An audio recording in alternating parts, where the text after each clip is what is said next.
Niwang sukmana mangadinwi. Ana sasmintaning sun jagat wasisaning Ubathara.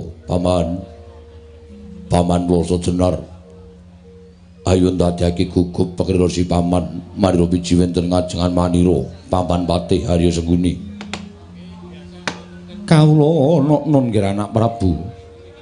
Sakalangkung gurawalan panampinipun ingkang bapa ing kematian sareng kula tampi timbalanipun Maduka anak Prabu Ngastina. Wonten ing Jawi sanget kuwatos sing manah Pindoron Salomba pinanjering alun-alun. Kumbite Caruk maras nanging sanen wonten ngarsa Paduka tebih saking raos kemarasan. Wanter sabda pangandika Paduka anak Prabu Ngastina nggih ingkang bapa cumadeng dawuh timbalanipun Paduka anak Prabu Semban kula Ngastina. Paman Plasa Jenar nggih. Kadiparan hangrisi paman ingsun percaya minangka dadi badal wakil ingsun. Mranata tata rakiting negari Ngastina. Mula diage matur marang manira samendang aja ngantun ing karempit. Paman Plasa Jenar. Menawi Paduka ndang bab tata rakiting praja sadaya boten badhe anguci wani. Para kawula sami sayek seka kapti akarya luhuring nusa bangsa tuwi negari Ngastina. Medhaipun para abdi prajurit mboten kendhat anggenipun sami gegladen ulah kridaning aprang. Sawanci-wanci praja Paduka katemping marang muka mboten badhe anggepok kunca Paduka anak Prabu ingkang bapa ing kematian.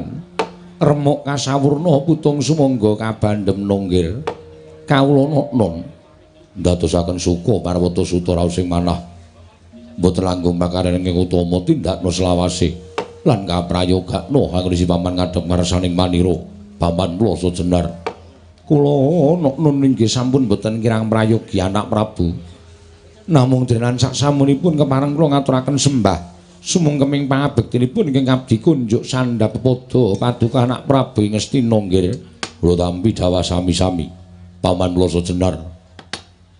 Bapa Prembandurna sarawujeng andika bapa ing 5 katuran karaharjan tedhak Paduka wonten negari Ngastina. Bapa Prembandurna. Astaka swala sila berdaba suwalu gimbal sumorante hawela. Kula nuwun inggih Ger. Tansah pinanganing kawidadan ing sambi kala sawanipun ing bapa ing Sukalima manggya widodane skala sawan kula durga mendhak kala sirna. Namung kepareng ingkang bapa ngaturaken salam taklimipun ingkang bapa kunjuk ngersa Paduka anak Prabu Ngastina Ger, anak Prabu Duryudana. Sampun kula tampi akarya bombong raos sing manah bapa Premban. Boten langkung kasih kecakno anggen jengan dika lenggah. Kula naknan Ger. Sampun boten kirang prayogi pisuwanipun ingkang bapa ing Sukalima wonten negari Ngastina dinten sak mangke menika nggih anak Prabu Duryudana. Apa dene sira Dimas Kartomarma? Prayogakno nggone sing adhing ngadhep ngarsanipun Kakang Yayi Dimas Kartomarma. Lho Diwaji. Sampun boten kirang prayogi pisuwanipun ingkang rayipun Kartomarma. Namung delengan saksamunipun kepareng kula ngaturaken sembah sumuga ming pangabektinipun ingkang abdi kunjuk ngersa Paduka Kanjeng Koko Prabu Semban kula. Kartomarma ingsun tampa akarya bombong penggali ingsun ora liwat tatanan ming sagung kang padha gantung siba jeneng ingsun diambabarake wigatining pasewakan aja nganti ana ing padha saur manuk Dimas Kartomarma. Menawi sampun Paduka dawuhaken badhe kula candhi nggo jimat Koko Prabu Semban kula Dimas Kartomarma hiya. Nun mangke Koko Prabu dereng sawetawis dangu rawujeng andika Kanjeng Koko Prabu Baladewa wonten negari Ngastina. Ingkang rai ngaturaken pasegan para krami kunjuk sandhap pepada Paduka Kanjeng Koko Prabu jimat sesembahan kula. Koko Prabu pengayoman kula ing Mandura, Koko Prabu Baladewa. Jagat wasisaning Ubathara Wayaptura jagat Pathik Indra Jaladewaku. Yayi. Sampun kula tampi asung pambaginipun Yayi Prabu ing tumanduk dhateng Raka ing Mandura. Akarya bombong raos manahipun ing Raka. Monggo sok wangsulipun kepareng kula ngaturaken pudya pangastawanipun ingkang Raka kunjuk kersa Paduka Yayi Prabu Ngastina. Yayi Prabu Duryudana. Ndadosaken suka marwata suta raos sing manah. Mugi amawahana kabagyaning lahir batos kula Koko Prabu. Mboten langkung kasih kecapno anggen jengan dika lenggah Koko Prabu Baladewa. Sampun boten kirang prayogi pisuwanipun ing Raka ing Mandura wonten ing Datulaya Praja Ngastina dinten sak mangke menika Yayi. Andadosaken kagiat sutaning manah Dene rawuh paduka Kanjeng Koko Prabu ingkang sengkan datan pepuyan. Upami sakmangke wonten wigatos tumunten kababarana. Nanging saderengipun kepareng ingkang rayi ngaturaken sewu genging kalepatan ingkang diagung pangaksami. Dene kula mboten hangacarani tedhak paduka mawi tata upacara ning kaprajan. Sakboten-botenipun kula saged nyawisaken rata kencana kinarya methuk paduka Kanjeng Koko Prabu miwah nyawisaken Hermawar kinarya miji yampian paduka Kanjeng Koko Prabu jimat semban kula Koko Prabu pengayoman kula ing Mandura Koko Prabu Baladewa jagat pasisaning Ubathara wayahtur jagat yayi nadyan nembe kawiyos sing pangandikan kemawon persasat sampun tumplak punjen sinundul puyuh manahipun ingkang raka ing Mandura bebasan kadidene kejugrugan Wukir Sari kelepaning Samudra Madu midhanget dhateng wiyos sing pangandika paduka ing mekaten namung pangintenipun ing raka ing Mandura tata upacara ing kaprajan ing mekaten menika kala wau mboten satrepipun menawi kapisungsungaken dhateng raka ing Mandura sabab pangraosipun ing raka ing Mandura pendak-pendak kula sowan dhateng negari Ngastina dan prabéda kula menika wangsul dhateng negari Mandura malah kala mangsa ingkang sampun katetepaken benjang menawi Yai Prabu wonten kaludhangan nedya tetinju dhateng negari Mandura kaicalna jigo kelawan pekewu Durgama Sangga Runggi. Mandura karengku kados dene Ngastina Yai Prabu Duryudana. Matur sembah suwun tampun pindhan. Dene mekaten wiyos sing pangandika paduka Kanjeng Koko Prabu. Ingkang salajengipun kepareng hamba barana ingkang sejati. Menapa ing dados wigatosipun dene jengandika kepareng rawuh wonten negari Ngastina Koko Prabu Baladewa. Yai kula wonten timbalan. Menapa kula ingkang sampun keladuk yuswa menapa Yayi ingkang supe sababipun menapa dene paduka paring dawuh ingkang mekaten nitik nawala ingkang sampun kula tampi tigang dinten kepengker paduka Yayi Prabu atur nawala dhateng raka ing Mandura sareng kula surasa isining tulis madyaning nawala menika kala wau ketingal bilih paduka hamiji dhateng pisawanipun ing raka ing Mandura titi kelenggan sakmangke menika persasat nganti kaya gelak kula gelak lampah kula daya-daya prapting negari Ngastina pengajaping manah mboten wonten sanes kejawi namung enggal kula cemadung dawuh timbalanipun Yayi Prabu Ngastina menika menawi mboten lepat nanging ewadene sawanipun ingkang raka menika sinengguh mboten sengkan-sengkan ingkang raka ngaturaken sepinten nggih kalepatanipun ingkang raka kunjuk ngersa paduka Yayi Prabu Ngastina Koko Prabu sewu-sewu kalepatanipun ingkang rayi tadah wadana ngantos kula kalibyan bilih rikelenggan menika kula hambuyungi dhateng rawuh paduka Kanjeng Koko Prabu aladalah syukur Yayi syukur menawi tetela mekaten tumunten kepareng kula nedya nganglungaken jangga nilingaken karna mastuti sabda utama paduka Yayi Prabu wonten menapa dene jengandika nglempakaken sangganing para sepuh jengandika nglempakaken sangganing para nayaka punggawa ingkang semanten kathahipun mbok menawi badhe wonten pangandikan paduka Yayi Prabu tumunten kababarana kula nedya nganglungaken jangga nilingaken karna mastuti sabda utama paduka Yayi Prabu Ngastina Yayi Prabu Duryudana Koko Prabu mboten kinten babar pisan bilih badhe mekaten lampaning kedah kula sandhang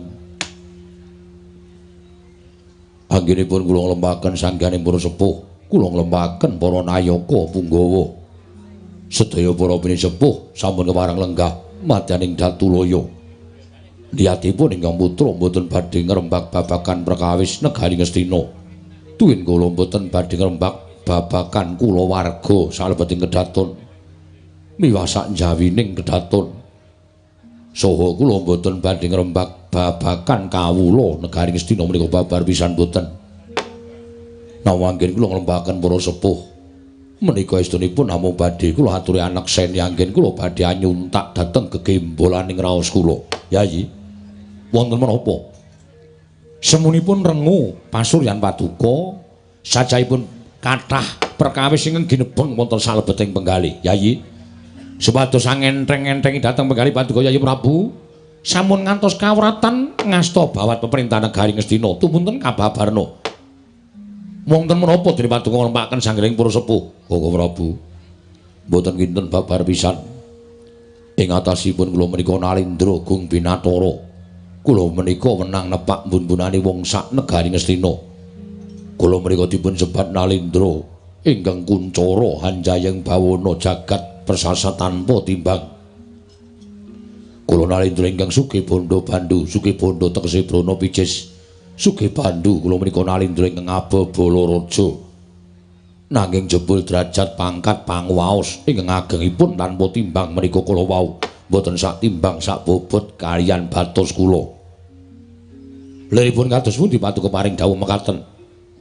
Kula menika kulina ngadepi dhateng para kawula ingkang mayuta-yuta cacahipun.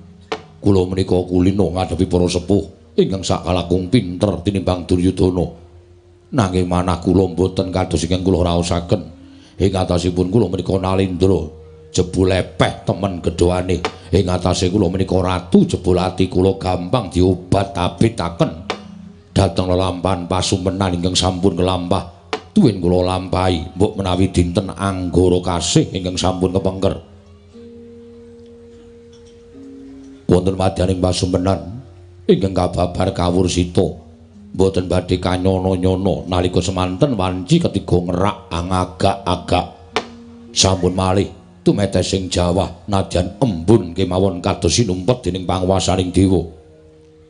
Nanging dumadakan tanpa dadah tanpa pernah dumados Jawa Dresmawa sindung riwut satemah karya banjir kawontenan negari Ngastina. Banjiring negari Ngastina menika kala wau ngantos saged kendhang ngundangaken dampar ke Prabu Ngastina. Prabu kula kepelajar pados papan pandalian sareng kula tamataken tuwin kula waspadaken kanthi permana. Jebul toya ingkang minggah wonten ing Datulaya ingkang wujud toya ingkang bena menika kala wau boten mujudaken satunggiling toya limrah nanging dangu-dangu wujudipun rah abrit bergadak malirah angebaki Datulaya negari Ngastina. Oh Prabu miris raos sing manah kula dumadakan dereng ngantos kedlarung-dlarung anggen kula nandhang pasumpenan menika kala wau gregah kula wungu saking nindra. Wiwit dinten menika kula mboten jenak, kula mboten kepenak, kula mboten gadhahi raos tentrem. Tansah diwepitung dhateng wayangan impen ingkang kula lampahi menika kala wau Koko Prabu jagat Dewa Bathara jagat pangestu kala wiladal. Nyuwun pangapunten Yayi. Semunipun radi kagat raos sing manahipun ing Raka ing Mandura sareng Paduka paring dawuh ing mekaten menika kala wau. Nuwun sewu. Sanget boten nginteni ngatasipun Paduka Yayi Prabu menika Nalindra. Ingkang kula kinten sampun kandel kegiatan lair lan batosipun. Nanging jebul tasih gampang dipun gegabah dengan wujudipun pasumpenan. Mongko ujaring para sepuh, ujaring para kaki-kaki nyebataken bilih pasumpenan menika namung kembangipun tiyang Nindra. Tegesipun tiyang menika menawi boten nandhang pasumpenan wonten madyaning Nindra menika kala wau ateges sampun nglampahi mati suri utawi pejah sawetawis wekdal. Inggih. Nanging sabab menawa Paduka sanget-sanget anggenipun metang dhateng impen ingkang Paduka lampahi. Tumrap kula menika namung bebecer dhateng wekdal ingkang tanpa gina. Namung bebecer dhateng penggalih Paduka ingkang boten wonten ututanipun. Mila sakmangke kula aturi anyupekaken dhateng kawontenan ingkang Paduka lampahi. Langkung prayogi Paduka ngasta bawat peperintah negari menika kanthi tewajo mergi Paduka menika Nalindra Yayi. Nalindra menika wong kang sinampiran pakaryan nyekel kendhu kencenging pernatan amis baji ning negara menika wonten pundhaking ratu. Lah yen ratu nuwun sewu namung kerut larut menggalihaken dhateng pasumpenan menika mangke ingkang ngraosaken boten namung panjenengan nanging kawula Nayaka sedaya nderek ngraosaken. Awit Nalindranipun sampun sisip anggenipun netepi dhateng kewajiban minangka Nalindra maranata sagung para kawula miwah para nayaka. Bilengking saking menika Yayi sampun ngantos dipun penggalih. Sampun ngantos dipun lebetaken wonten salebeting manah. Ewadene Paduka badhe anglejah tuwin amitang dhateng impen menika kala wau menawi Paduka nimbali dhateng Raka ing Mandura menika lepat. Liripun lepat kados pundi? Krana kula menika mboten nate pitados kaliyan ingkang naminipun impen. Kula menika mboten nate pitados kaliyan naminipun impen. Ingkang kula pitados namung panguwasaning Gusti Ngakarya jagat. Ngaten kemawon. Nggih. Matur sembah nuwun Koko Prabu. Nggih, dawuh sami-sami. Namung ora digelo raos sing manahipun ing Raka ing Mandura. Gelo sababipun menapa? Kula katimbalan wonten negari Ngastina menika pangajaping manah wiwit saking budal saking negari Mandura dumugi wonten negari Ngastina. Kula menika pinaringan kewajiban upamanipun kula kadhawan minggah gunung medhun jurang tuwin beto gebarang ingkang awrat menika mujudaken kasetyan kula dhateng Paduka Kyai Prabu Ngastina lan tertentu kula sagahi. Menapa kula dipun dawuh supados nyingkiraken parang muka ing badhe anggepuk negari Ngastina tentu kula sagahi. Nanging lha kok eman temen. Eman temen. Kraya-raya saking negari Mandura kula menika angadang-adang gregeting ngosik ing manah kula nyadong timbalanipun Paduka Kyai Prabu. Lah kok sareng dumugi wonten negari Ngastina, Baladewa menika Ratu Gung Binathara kok mengjak ngrembug perkara impen. Kula nuwun sewu. Menika kula mboten mathuk, kula mboten rujuk, tuwin kula mboten condong. Amargi wiwit rumiyin ngantos dumugi sak mangke menika kula mboten pitados kaliyan ingkang nami impen. Nuwun sewu nggih. Menawi mekaten panjenengan boten pitados kalian para sepuh. Nuwun sewu paman. Pun ateges kula menika boten pitados kalian para sepuh. Namung tumrap kula impen menika mujudaken kapercayan. Percaya ya kena, ora ya ora apa-apa. Tumrap kula ngaten. Oh inggih, inggih sabab menawi petanganipun para sepuh impen menika wonten maknanipun lan wonten werdinipun. Mbok menawi piyai semanten menika sampun prisa sedaya ingkang winastan titiyani gandayani puspa tajem utawa kacitra kasudarsana kadara dasih. Nuwun sewu lho, kula menika namung saged mestani ning bab werdine kula mboten mangertos. Ewadene nggih, nuwun sewu, Paman Hayu kados pundi? Wonten mriki menika wonten pandhita ingkang sampun buntas kawruhipun. Sidik paningalipun, cetha paningal lair batosipun. Petanganipun kula kinten mboten badhe kalipyan. Mbok inggih Paduka andangu dhateng Kakang Prembandurna ingkang langkung pana babagan pasumpenan. Kula sumanggaken kersa Paduka anak Prabu Ngastina. Boduna, wonten dawuh nggih. Kinten kula mboten badhe ngambali aturipun ingkang putra Ngastina.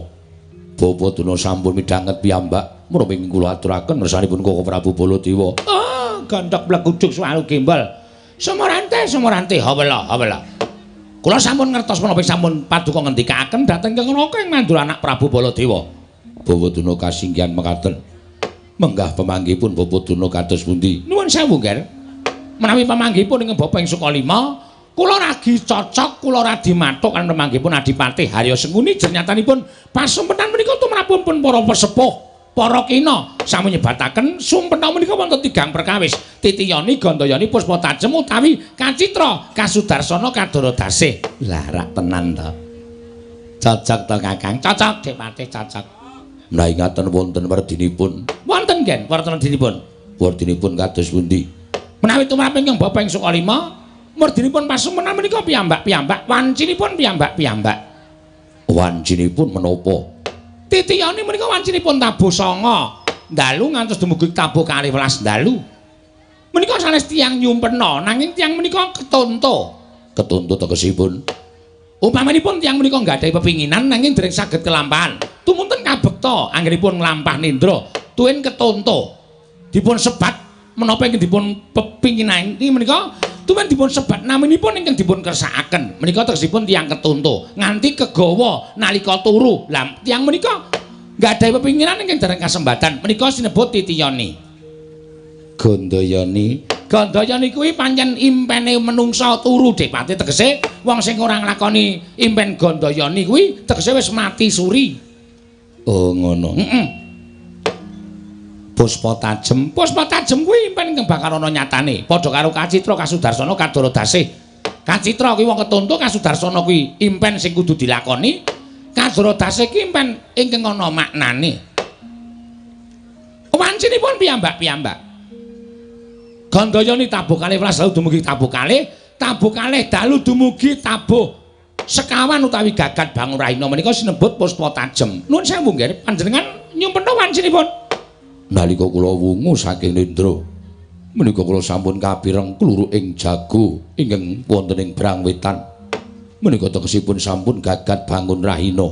Menika tegesipun masumpenan Paduka menika puspa tajem. Nggih, kasinggihan mekaten. Nek ngoten impen sampeyan menika badhe wonten maknanipun. Negari Ngastina menika kedatengan banjir ingkang tanpa sangkan paran ngantos minggah wonten ing Datulaya. Banjir Kakang Dara. Werdine piye? Dik Pate, banjir kuwi banyu. Banyu kuwi penguripane wong sak alam donya. Wong sing urip tanpa banyu mesti ora bakal iso urip ning alam donya. Mergo banyu kuwi iso dienggo ngombe, iso dienggo adus, iso dienggo umbah-umbah lan sak piturute. Iya. Mula wong urip ning alam padang kuwi mbutuhake banyu. Sapa sing kekurangan banyu mesti ora bakal iso urip. Mula banjir ingkang wujud banyu mau mujudake sawijining penguripan. Ateges negara Ngastina iki bakal dadi negara ingkang gemah, ripah, loh, jinawi, karta, tata, tur, raharja. Ngono Kakang. Mboten Babutuna. Kasinggihan. Apa sing ditandur bakal tukul, apa sing ditancepake mesti bakal iso ngrembaka wawane, iso ngrembuyung gegodhongane. Banjir wujudipun toya. Nuwun sewu Babutuna. Wonten dawuh. Kula nate dipun dawuh dening Bapa Sagupa nalika kula wonten Widara Kandhang menawi impen ingkang wonten sambung rapetipun kaliyan toya menika impen ingkang boten sae. Menika rak rumiyin. Samenika sampun dipun gantos. Toya menika sae. Tapi panjenengan menapa gesang menika mboten betahaken toya. Betahaken. Lah ra ngaten. Tegesipun toya menika penguripan menika apik. Nggih, matur sembah nuwun. Sami-sami. Namung elokipun kados pundi nggih? Toya kala wau kula waspadakaken dados rah. Sirah sanes. Rah utawi getih. Toya mau banyu mau dadi getih Kakang Durna. Getih ge. Kuwi apik, teh kuwi pinunjul. Tur nuwun sewu Dik Pate. Getih menika nak wernane abang to? Nggih. Abang niku werna sing nyermomong. Nggih. Werna sing cetha dhewe.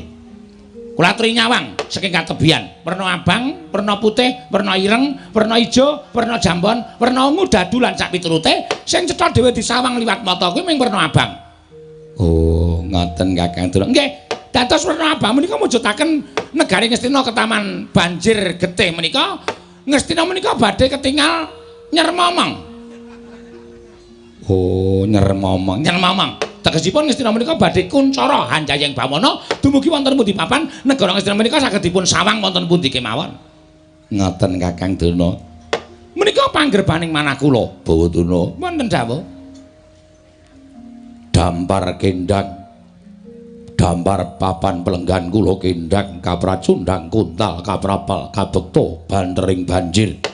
Dampar menika pelengganing ratu. Tegesipun Paduka anak Prabu menika saged njajah wonten pundi papan. Jernyatanipun Nalendra menika duwe kewajiban inggih menika njajah negara, mbedah negara mboyong putri. Tegesipun dampar menika badhe keli dening bantering banjir ingkang wujud rah menika kala wau. Tegesipun Paduka menika badhe nglenggahi dampar wonten pundi-pundi papan.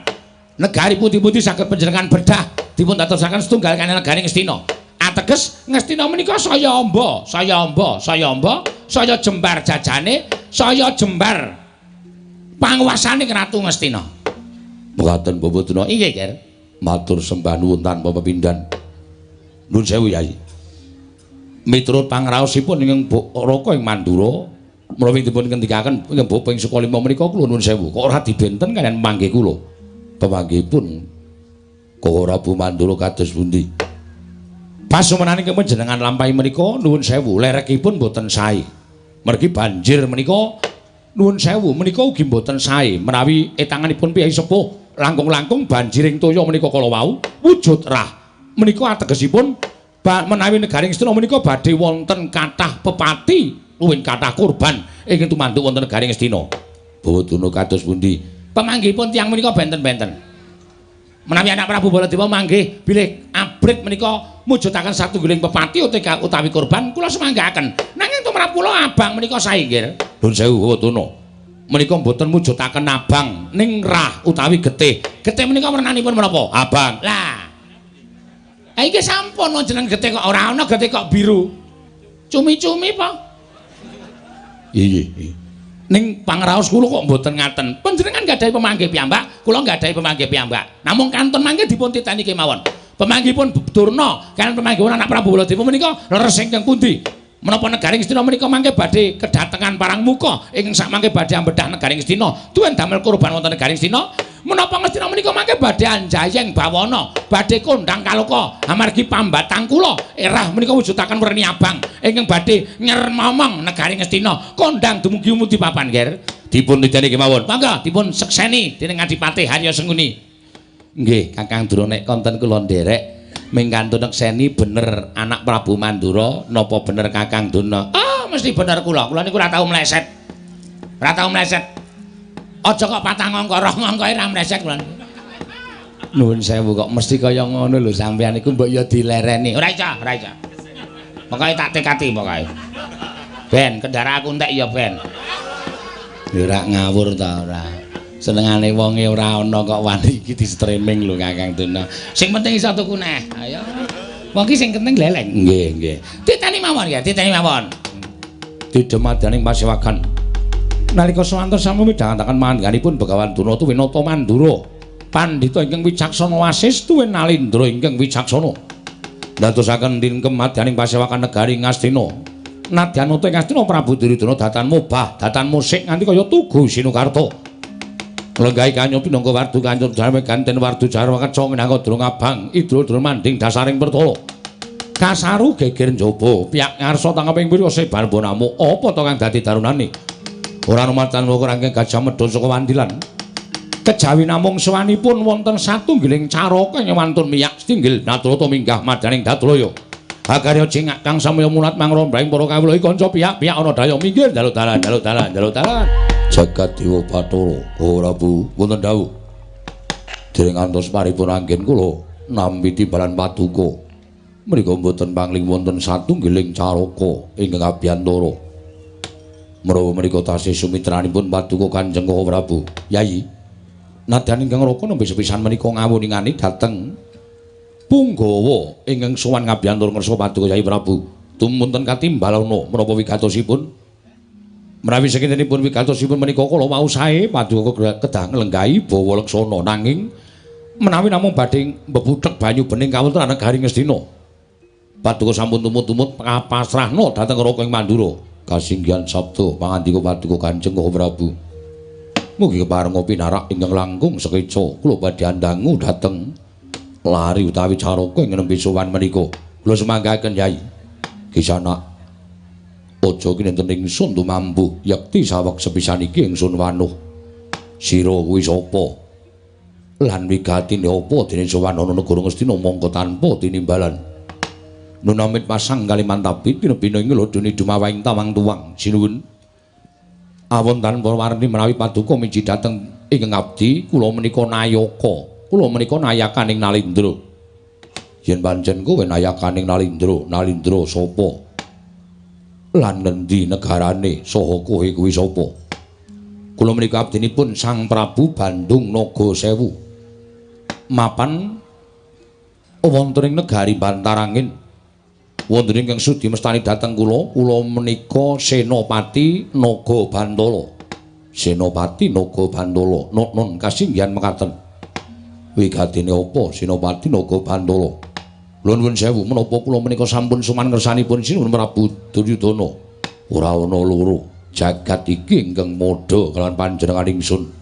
Ya ingsun iki Nalindra Ngastina Prabu Duryudana. Menawi ngaten mboten klentu anggen kula kekalangan Malaya.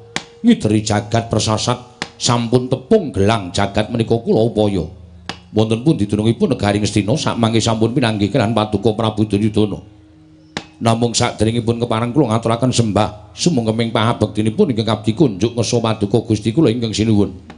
Nagabandala ndak tampa ora liwat pangestu ingsun tampanana. Kula pundi nggo jimat paripin dayanana ing kasantosan. Ingkang salajengipun sinuwun. Wale-wale menapa? Sowan kula diutus dening Ratu Gusti kula Prabu Bandung Nagasewu ingkang wigatosipun ngaturaken awala kunjuk ngersa paduka Gusti kula sanata ing Ngastina. Wontene sulaosipun awala kula piyambak boten mangertos menawi wonten suwek ing dluwang sakmangke jangga kula ingkang kinarya lintu. Jernyatanipun kula boten wantun ngawuningani isining nawala ingkang kula kunjukaken ngersa paduka Kanjeng Sinuwun Prabu Ngastina. Bandung Nagasewu. Ratu Gusti mutusan kelawan sira Nagabandala atur nawala kelan panjenengan ingsun. Nggih, mekaten kasinggihan Diwaji, mula gagih aturna. Naga Bantala. Kagiat risang kapirangu rinanggul kinempit kempit dosang reknaning bawana ing musti nampi nawala dening Sang Nata ing Astina Prabu Duryudana. Sinurasa urut sewiji-wiji datana ingkang cicir. Nalika semanten isining nawala dene Sang Nata Prabu Bandung Nagasewu nebukna diambedah negaring Astina. Banda Ratu Mboyong Putri saknalika abrit mergatak pasuryaning nata Astina Prabu Duryudana. Nawala den buang getem-getem kaya arsan jangka wong kang tanpa dosa. Gaduh Bathara.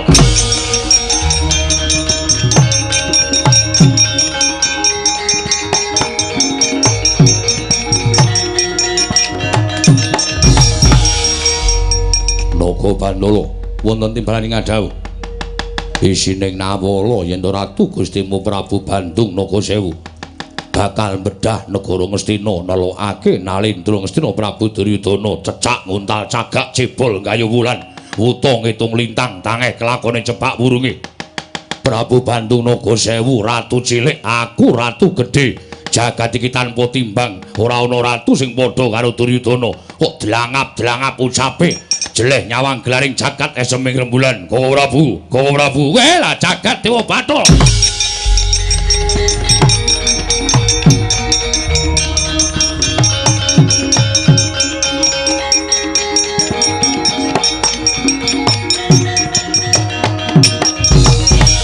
Wah manungsa maning jajalan rajukur taring bawana iblis lanat. Naga Bantala wonten dawuh sinuwun paduka sinten? Yen kowe durung tak tepung karo tepung ki Nata Mandura Prabu Baladewa waning Pitawasi Jaladara Anom Kakrasana. Iki kadange Werda Nalendra Ngastina Prabu Baladewa.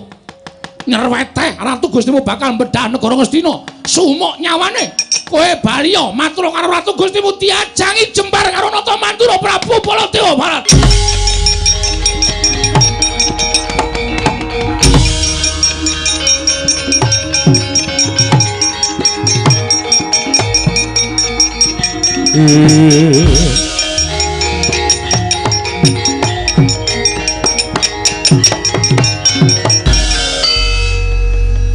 Jagat Dewa Bathara upami paduka boten daya-daya mangsuli dhateng Caraka Naga Bantala sampun kula jangkah kula tugel gulune teng Datulya negara Ngastina. Weh lah boten nyono Yayi boten nyono. Bilih ingkang sekawit negaring Ngastina menika tentrem nyatanipun wonten satunggiling nayaka nayakaning Prabu Bandung Nagasewu ingkang badhe wantun ambedah negaring Ngastina. Yayi kula aturi lenggah ingkang sekeca kula piyambak ingkang sakmangke badhe nyingkiraken Nalendra saking bantaranging Prabu Bandung Nagasewu. Aduh lho ora ana apa-apa kok ngerti-ngerti enten sing ajeng gepuk negara Ngastina. Lah dalah Kakang Durna pripun? Inggih Dek Pati kula dhewe ya gumun. Kula njaluk tanggung jawab sampeyan. Mangke riyen to, tanggung jawab napa? Sampeyan batang impen wau jare Ngastina bakal gemah ripah loh jinawi. Niki kok malah ketekan parang muka. Loh, wong niku wonten tetembungan lara dhisik kepenak sak teruse. Oh ngoten nggih. Dadi niki mbok menapa sinten mau jenenge? Naga Bantala. Naga Bantala menika dados pacoban tumrap negari Ngastina. Nek Ngastina iso nyenake Prabu Bandung Nagasewu lan Naga Pratara lan sawe wadya balane, kula kita negara Ngastina menika badhe gemah ripah lo jinawi pun boten sakekan omong sing tanpa guna. Inggih, nggih. Sampeyan iku pendhita ora ana nyatane kok omongane bantre ra jamak-jamak. Saniki mang bukteke. Bener pundi batangane Baladewa karo Durna? Bener sampeyan kok, nggih. Pun sampeyan kendel. Nggih. Dikon batang impen ra iso omongane kaya bedet sewu nembo pategalan. Nggih kadang kala manungsa niku sok salah sok bener kok, nggih. Niki pas luput. Ketoke nek sampeyan kok luput terus. Mulane kok sapa-sapa anggere takon ora ana nyatane, sapa-sapa anggere takon ora ana nyatane. Oh Prabu kados pundi? Yayi lenggah ingkang sekeca. Kula aturi lenggah ingkang prayogi. Kula aturi ngetapaken sangganing para sata Kurawa Baladewa ingkang diputun dokok wonten ing ngajeng. Kula ingkang sagami minangka dados senopati Manglurah Prabu Bandung Nagasewu. Parang Paduka lenggah prayogi kula nyuwun pamit, Yai.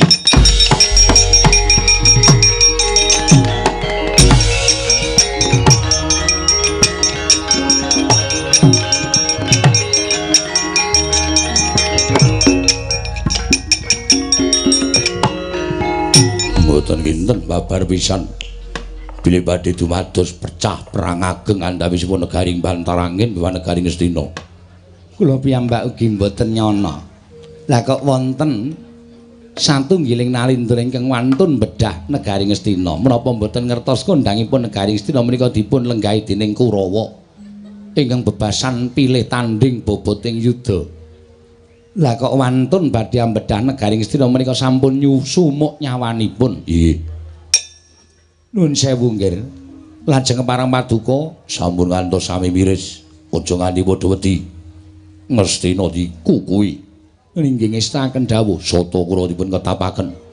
Mangpili senopati sing gamben-gamben sing pancen bilih tanding boboting yuda. Nuwun inggih ngestaken dawuh Paduka. Boduna. Wonten dawuh nggih. Supados negari menika mujudaken negari ingkang gemah ripah lo jinawi napa sing ditanduri iso tukul napa sing ditancepake iso ngrebuyung gegodhongane iso mbiyet wae. Kaya pangandika panjenengan. Kula jaluk sampeyan ya nyingkirke Paramuka sing pengawak Raden Naga Bantala lan Ratu Gustine Bandung Nagasewu. Oh inggih ngestaken dawuh. Disingkirke sik supaya mengko negara iso nyermomong. Nek negara iso nyermomong, negara bakal kuncara jumbuh karo pambatange impen sampeyan. Menghina kowe ya. Ngina kowe. Ah, sing jeneng manungsa kuwi kedunungan ngina, salah apes lali lan mati kok dipate. Mbok menawa paningal iki mau lagi ora cetha. Dadi aja tok anggap Durna kuwi saben-saben bener terus. Durna kuwi saben dijaluki tulung mesti bener terus kuwi ya ora. Kala masane ya luput barang kuwi ya wis anggoning menungsa, salah barang kuwi ya anggoning menungsa. Mula aja banget-banget lek mu dadi wong bener terus. Sak bener-benere wong mesti ana salahe, sak salah-salahe. Wong sak kleru-klerune wong mesti ana ing benere. Kuwi hitungane sing gawe urip, dudu hitungane menungsa. Ngono ya Kakang. Dadi aja banget-banget lingina karo aku. Aku luput ya ora apa-apa. Luput ya ora apa-apa ya tak akoni nek pancen pambatangku mau ora patiya bener. Lah iya. Mong sampean kok le yakin banget ngoten lho. Ing atase pambatange we ora bener kok le yakin iso bener pambatang sampean iku kula niku gumun karo sampean. Loh, napa sing kula waspadake niku ya nyatane kaya ngoten kok. Nggih pun sampean ngakoni salah, luput, kleru. Nggih. Nek sampean ngakoni salah, luput, kleru sakniki kudu melu nyambut gawe nyingkirke Prabu Bandung Nagasewu. Nggih, kula singkirke. Ampun semelang. Naming Prabu Bandung Nagasewu sepinten kekuatane nek pancen ora ana sing ngasorake mengko Begawan Durna sing maju ning pabaratan. Oh inggih, kula sekseni omongan sampean. Mang sekseni Dipati. Paman Haryo, wonten timbalan. Bubarno Kang Bodho Sebo jeneng ingsun Rasa Kundur Ngedaton. Non paramat dal pasilan. Yen tambeng pangestu sing ati-ati aja kaya bocah cilik. Paman Haryo Sengguni. Nun inggih nggih ngestaken dawuh. Naga Bantala. Iki wonten dawuh sinuwun. Ndak enteni ana njabaning rangkah negara ing Ngastina. Persasat kaya ngenteni Silming Palwa gabusku mambanging Sila Kresna. Piye nggonmu ndak utus supaya kowe matur ngersaning Sinuwun Prabu Duryudana ngaturake nawala ing ndak aturake marang Ratu Ngastina. Mugi andadosna ing kawuningan. Nawala sampun kula unjukaken sanipun Sinuwun Prabu Duryudana. Lan nawala sampun dipun waos. Satemah damel dukanipun Nalindra Ngastina. Tumunten kadangipun werda Nalindra Ngastina inggih menika Nalindra Mandura ugi cawe-cawe perkawis menika. Aja kok mung titah swantah ingkang bakal mbetengi marang Ratu Ngastina. Nadyan Dewa Mudhun wae ora bakal kendho nggone Prabu Bandung Nagasewu bakal bedah negara Ngastina. Lajeng Parang Paduka Gusti kula ingkang sinuwun. Mara ketapake para wadyabala. Yen pancen wong Ngastina ngukuhi negara ora kersa ngaturake negara marang Prabu Bandung Nagasewu. Tanggap jaja kanteran bau mesti bakal tak lakoni menawi tulung mekaten sinuwun monggo kula dherekaken. Naga Pratala wonten timbalan. Amping-amping ngono lakune Naga Bantala kadangmu ngadepi para Sata Kurawa. Lho niki ngestaken dawuh nyuwun pamit madal pasiran sing ati-ati aja kaya bocah cilik. Naga Bantala lan Naga Pratala.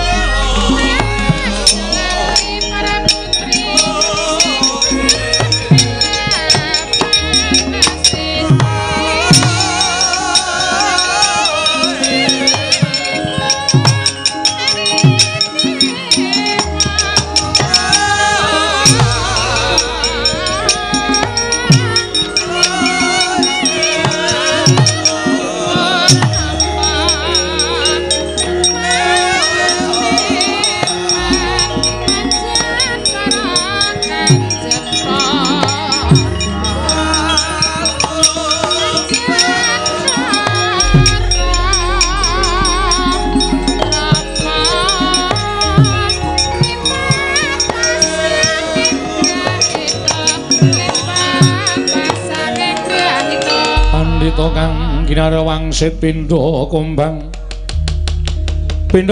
ngajaping tawang susah angin ngendi nggone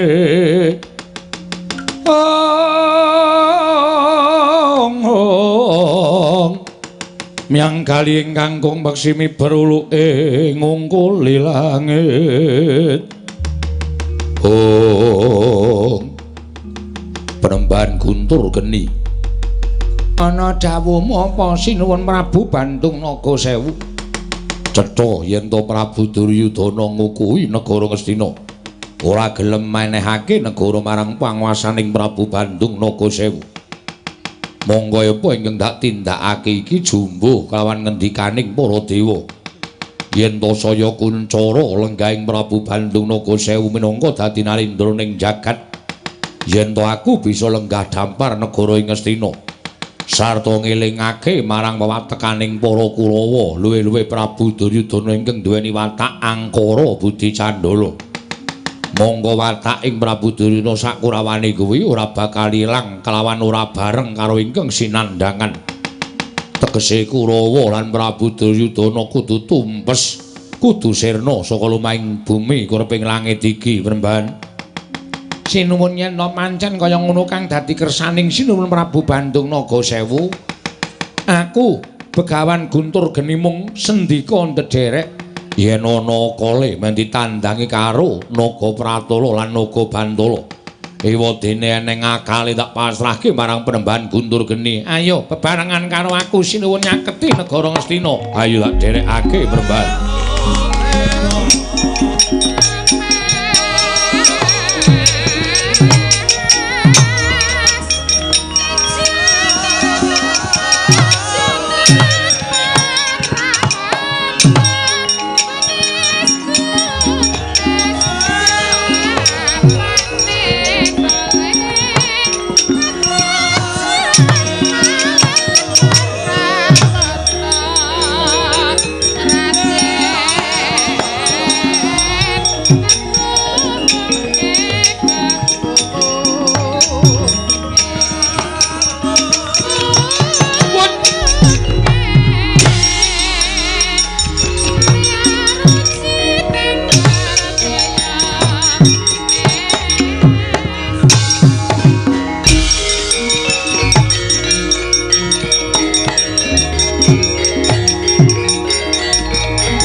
Iki sapa?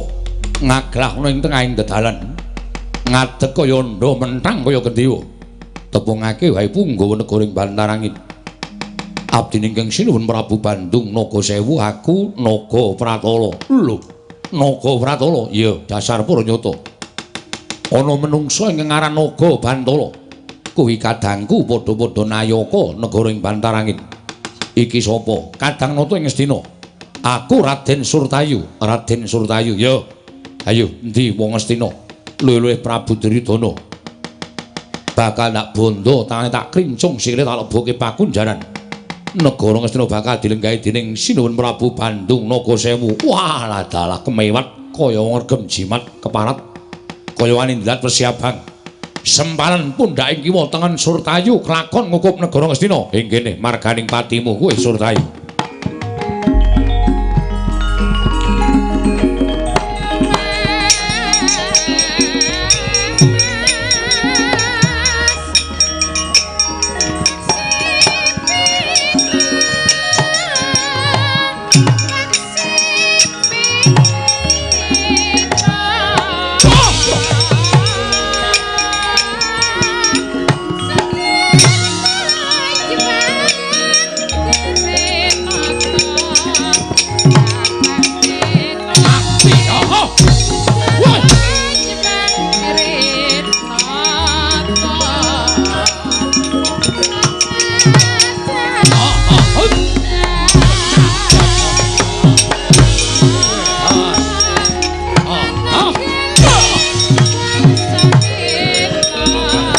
Dening Surtayu Drajana.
Cocok dadang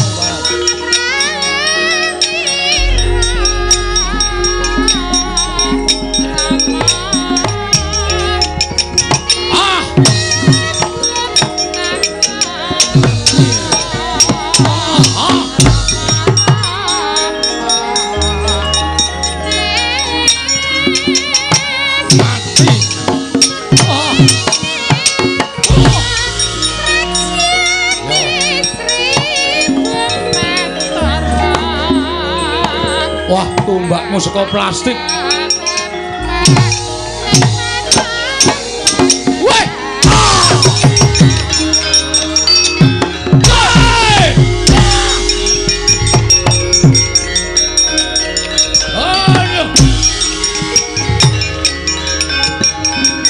Ya.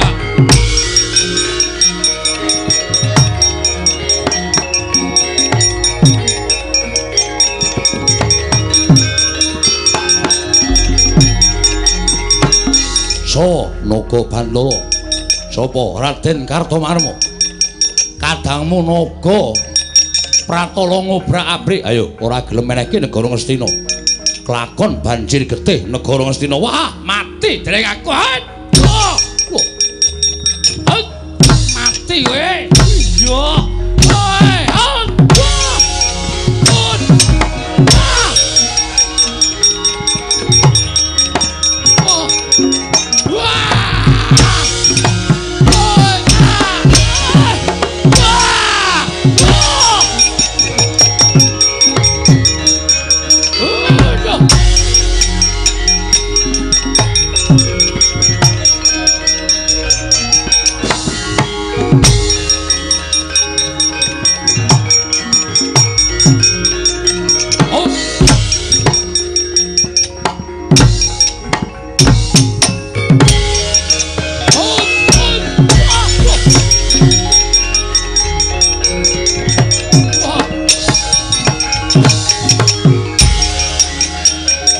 Mundur.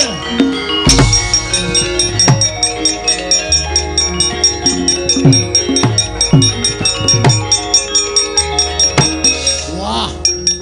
Kulawa bocah bacet diamuk wong lolo kepalan. Coba Naga Bantala. Naga Bantala. Wis apa? Raden Haryadulma Gati. Kadang nata pengilan pati negara Ngastina. Ayo, Ratu Gustimu tekan kene. Ora nyembah dramaane Naga Bantala. Kalakonono ratu tak tugel silahe. Cangkeme sing apik. Lawaton ngucap.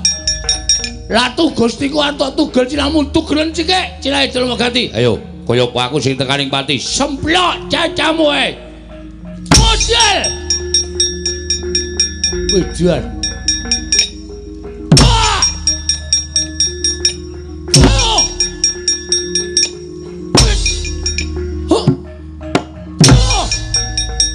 Ayo, matno sastra jendramu. Watos tenan iki. Wedan. Iya. Gawa gaman. Oke.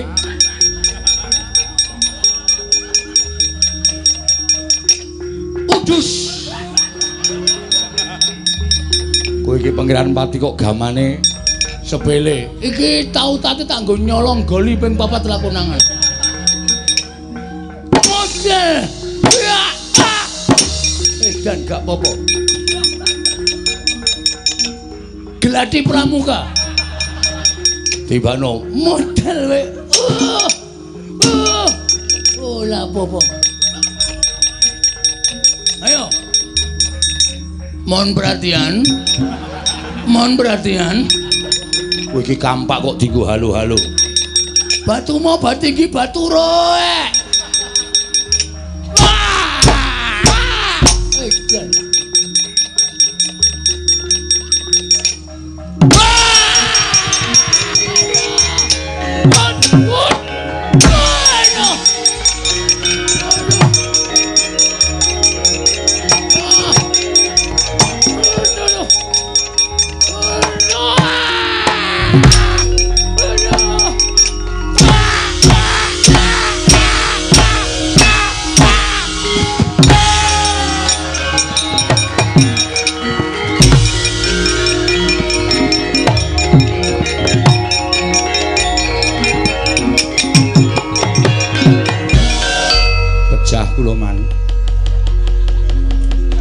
Mungsuh Naga Pratala. Lho, sing sowan ning Ngastina mau Naga Bantala.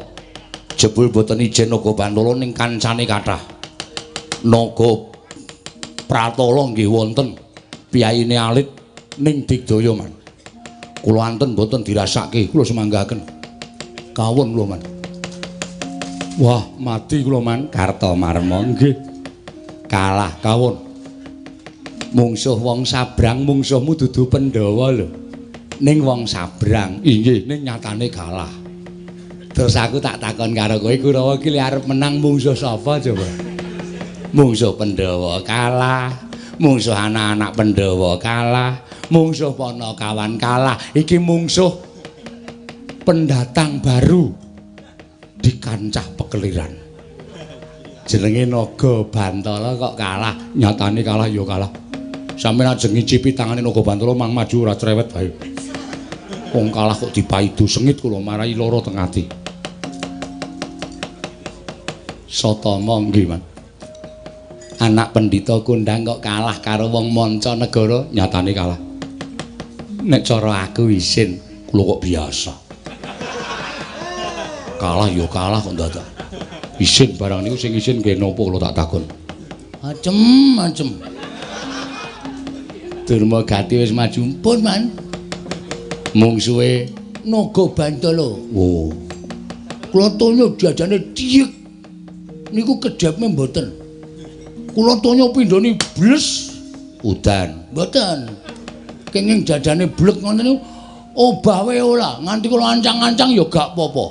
Kula nggawa gaman, Man. Weh, sangu gaman. Sangu. Apa? Pengot.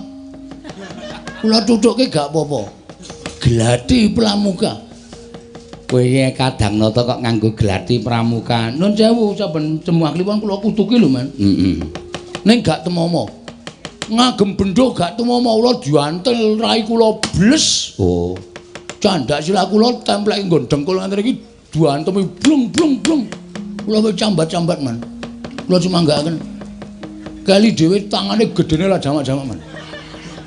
Tangane nggih. Tangane naga Bantala duduk. Klambine abang. Sapa sing kira-kira wani anu apa jenenge wangi naga Bantala omong kok aku sing wangi karo kowe. Yakin? Tenan. Sampeyan wani? Wani. Sampeyan nek wani ora dilakokke dadi wayang bosok teng kotak. Sapa to? Niki wonge. Oh, ya wis. Begini lah wani kok sampeyan niku aneh-aneh lah. Pun mbaken, Man. Ya, kalah. Kawon. Ora maju meneh nggawa apa ta apa. Mboten, Man, mbangane lolo awake mbok ya wis. Nek ngestina dipek utawa dikukup naga Bantala. Nggih ben lah masalah. Lah dimiteno nek kula kalah ajeng napa? Nek kula menang kula rakitang didik iso bales iso kono nglacakke loloe lah masalah. Gelut niku pengajeng-ajenge menang. Nek kono diantem gak nglacakke lolo babal blas. Soloh nyawa. Iwak kecemplung wuwu, sulung mlebu geni. Mesti modal. Ayo. Ibaratnya kaya dene cecak nguntal bis kota. Cagak. Wuta ngitung lintang tangi kelakone cepak wulunge. Sapa sing arep maju? Kurawa kok wis kaya wis entek gusis. Kartomarma, Surtayu, Swatama sing do seneng perang-perang kok nganti do entek. Sapa iki sing arep maju? Sapa kok ngabani mobil? Kula, Man. Citraksi. Nggih. Arep maju po?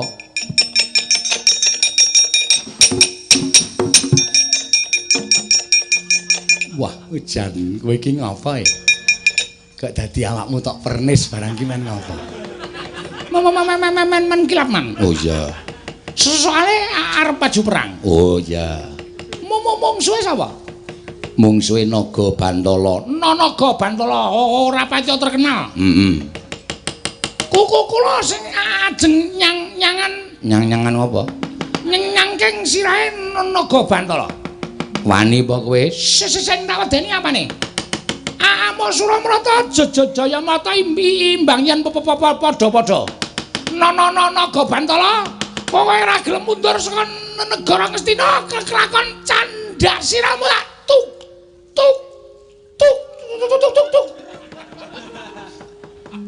Tugel.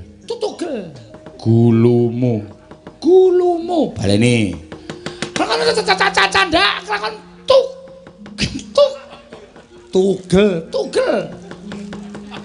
Gulumu. Baleni. Mbangane kok aku isin. Kelakon candak. Tugel. Nah, anyar ning tugel.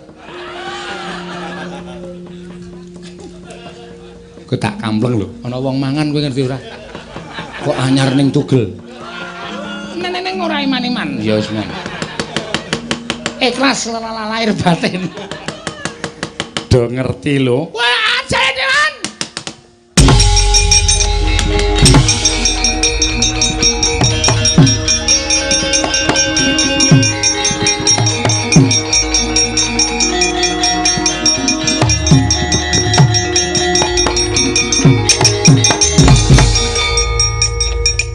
Iki sapa iki?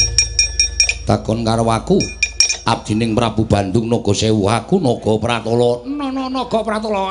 Aku goleki sing jeneng Naga Bantala. Kuwi kadangku, kuwi padha-padha abdi negara ing Bantarangin. Aku ora sudi mungsuh kowe, ra imbang. Kok men kaya ngono aku kaya ngene padha karo cecakmu, cecak mungsuh boyo. Aku cecake kowe boyone. Lho, lah kowe kalah no. Kualik. Aku boyone kowe cecake. Timun mungsuh duren. Aku timune, aku durene. Sirmu ketemu sapa? Naga Bantala. Naga Bantala ning kono. Kowe rasa musuh aku musuh Naga Bantala, Pak.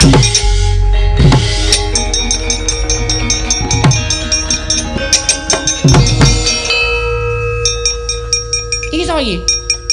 Naga Bantala. Waduh. Lah kok gedhe kowe? Terus Nang ngono sekecake, aku tak musuh kae wae.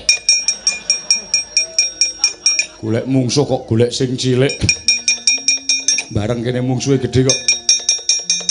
Lho kok rene? Kualik, kowe kene. Oh iya.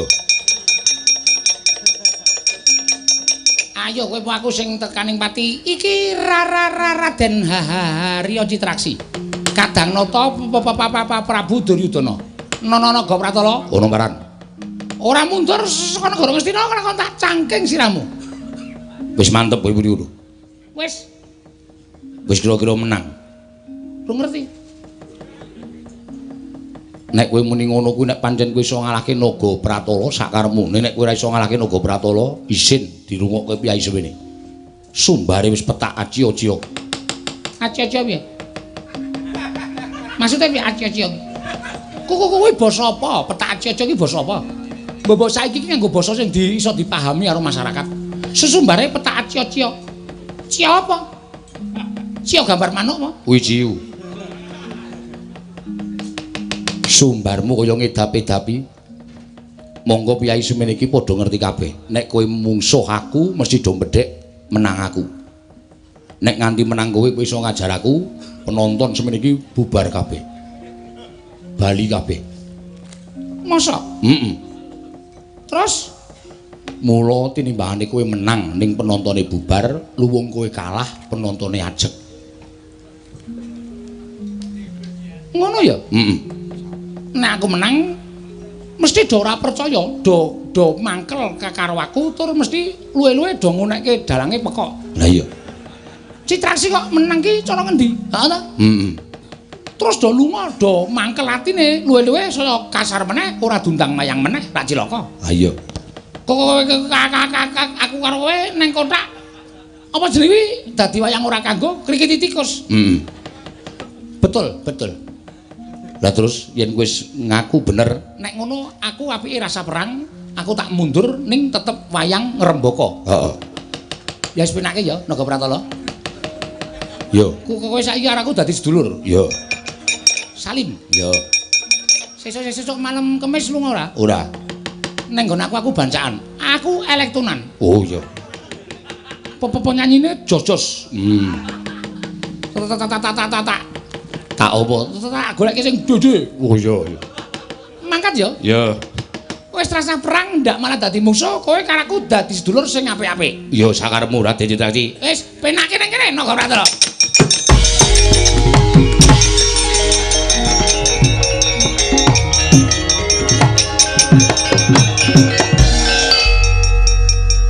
Piye, Cit? Pun dadi sedulur, Man. Kose. Sing dadi sedulurmu sapa? Naga Pratala. Lho.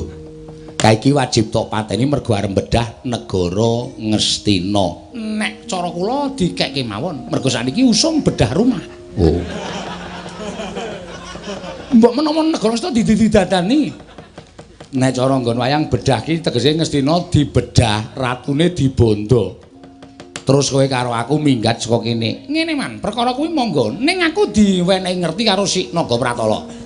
Nek Citraksi menang perang karo Naga Pratala niku siji mbubarke penonton, angka loro luwe-luwe dalange mesti dianggep edan. Mergo Citraksi kok menang. Gedhe-gedhene nek nganti sen nanggap kagol, sok taun ngarep ora ditanggap meneh. Kula karo sampean dadi wayang bosok ning jero kotak ora ditokke krikiti tikus. Sampeyan gelem ana patih kok dimor tikus. Terus Mbangane kula menang ning ra ana wayang. Aulung kula kalah ning kabudayan wayang tetep ngrembaka saindenging Nuswantara. Wassalamualaikum warahmatullahi wabarakatuh. Kana lunga kana. Lunga, aku ki buyer weruh raimu ya. Kowe iki kadang nata ning goblokmu lho. Lho bener mboten? Bener mboten? Sesampeyan iku wong tuwa iso mikir ora? Mbangane kula menang ning kula karo sampeyan ora bakal dilakokke meneh mergo dianggep dalange petok. Citraksi kok menang niku cara pundi napa wonten? Sampeyan weruh Citraksi menang perang sampeyan tau weruh? Le wayang sapa? Tanggapane pira? Teng pundi kula tak takon. Gak ono, Man. Mula mbambangane kula niku mengke dadi wayang sing ora tau kanggo teng jero kothak, luwung sakniki mundur ning sing penting tetep eksis. Paham? Ya, mundur. Wis minggat to. Wis ngundak vertigo ku kumat ge wis. Aku gagas wong kok gobloke kaya ngono lho. Kok isa-isane nglakoni diapusi. Malah Naga Pratala pun dadi sedulur kali kula. Sesuk malam Kamis niku ajeng teng omah kula. Ngapa, Nyuk? Nyok. Lah ya Naga Pratala ning omahmu ki ngapa? Ku kula undangi, ku kula nanggap elektrik, Man. Apa? Elektrik. Sing nganggo piano dhewe niku lho. Oh, elektron. Lah kene niku sampean teko nggih? Ya. Tenan lho? Wong kok senengane ora. Dir, nun. Maju ora li? Nggih. Mboten ketang klungsu nek udu kula tak maju man. Ya maju le, ora ketang saubengan rong ubengan. Mungsumu sapa sakarepmu milih Naga Pratala ya ana, Naga Bantala ya ana. Nggih, mang seminggir. Wah, kula tandangane man.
Mau mungsure cilik-cilik kok saiki sing maju sing gedhe.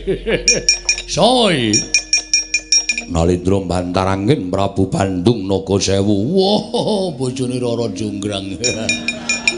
Bandung Nagasewu. Wah, Bandung Nagasewu. Wah, la piyaine yo gagah pideksa gudhek wok simbar jojo. Ayo, urungna.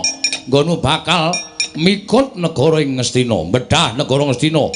Ora bakal lega yen turun bondo kang aran Duryudana. Wah, Langkana Dursasana. Wah, mudhar ning kene. Ota! Weh. Iya. Wah.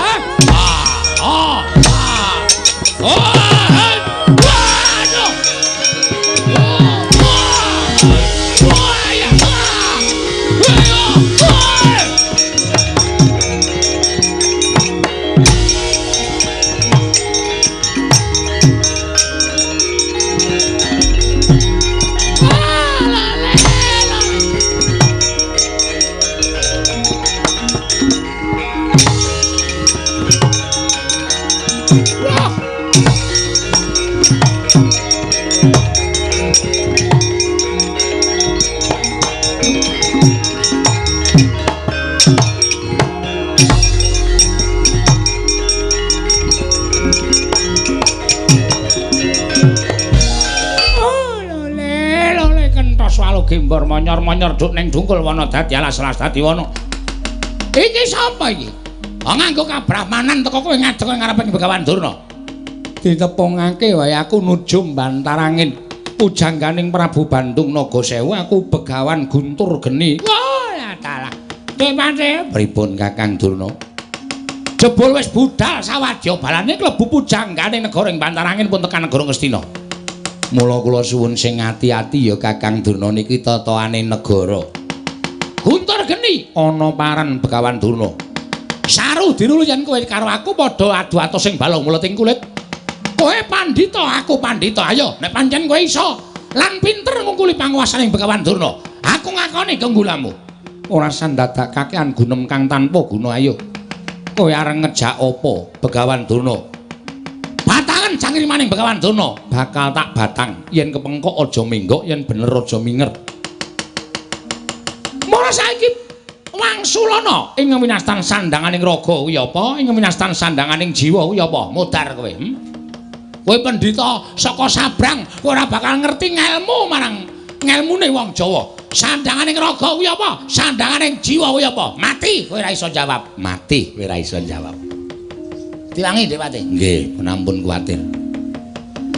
Mula tak batange yen pener aja minger, yen kepengkok aja minggok. Batangane apa? Sandanganing raga iku dudu brana picis busana wastra bludru sinesutya babar pisan dudu. Sandanganing raga iku solah bawa tingkah laku tindak tanduk munamuni saben dina iku sandanganing raga. Jalaran kabeh mau kena kinarya urip ana ing bebrayan gedhe lan urip ana ing Madyapada bener apa ora? Siji iki pancen bener, nanging sandanganing jiwa kowe sing ora ngerti. Ayo Gage, wangsulana sandanganing jiwa. Sandanganing jiwa iku cipta rasa budi karsa lan karya.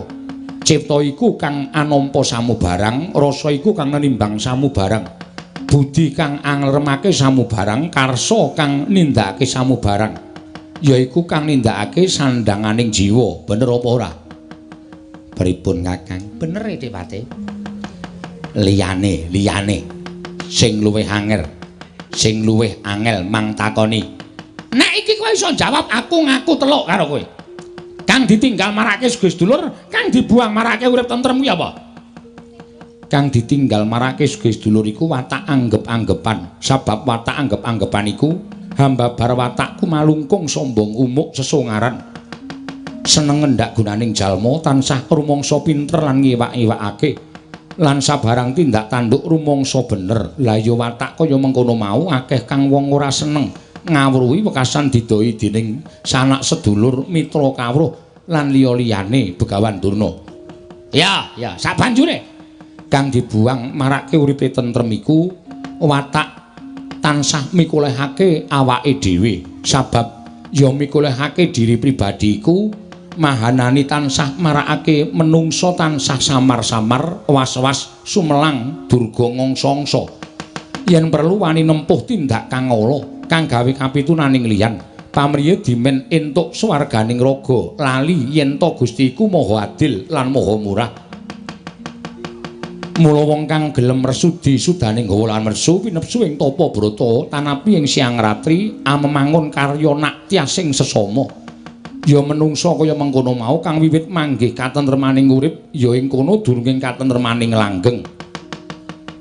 Pripun Kakang Durna? Weh lah dalah pancen pendhita pinter tenan iki arep wis tuwek kaya ngene. Lah kok pinter mangsuli karo apa kang dadi ucaping Begawan Durna? Ayo Begawan Guntur Geni aja mung aku tok. Nanging to dinen kekuwataning Begawan Durna. Yen pancen kowe kepengin ngerti cangkrimaku sing tak gegem iki apa? Kuwi sing tak gegem jenenge Asta Cempala. Asta tegese tangan, Cempala driji. Tibane nendi? Sakarepmu ngene tiba. Iki merganing patimu. Ayo!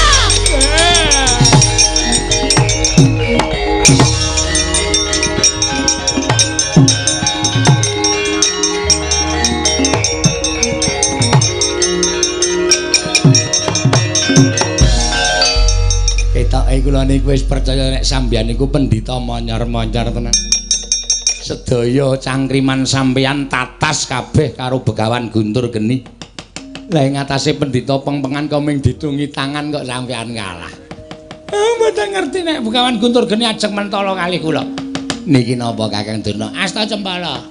Asta tangan, Cempala driji, tibane nendi? Sakarepmu. Ada yang Sampeyan niku ngapa Dewate? Kula niku gumun. Sampeyan niku pendhita monyor-monyor kok ming ditungi tangan ngenten niki kok sampeyan kalah. Niki napa? Asta Cempala. Asta tangan, Cempala driji, tibane nendi? Sakarepmu. Nganggre balen pisan kasti tenana. Sampeyan niku pendhita pengpengan kok isane kok iso kalah kaya ngono ming ditungi tangan. Niki napa? Asta Cempala. Asta tangan, Cempala driji, tibane sakarepmu. Ayo. Tas-tas ora. Oh, ming arep ngantemi kok dadak alasan Asta Cempala. Iki apa, Dek Pate? Cokor kire. Hus. Oh, ngarani ora. Pripun Nggih Patih? Pancen Bandung Nagasewu mboten iso digawe becik. Terus niki kula ngasampean kudu pripun? Matur anak Prabu Duryudana nggih ketiwasan nggih.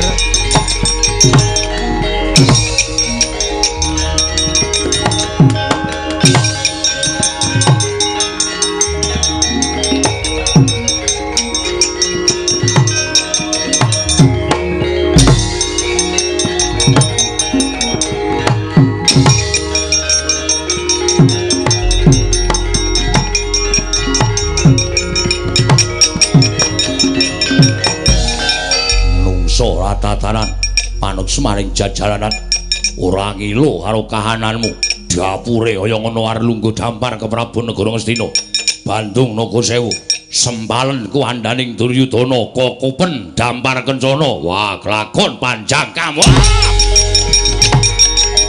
wah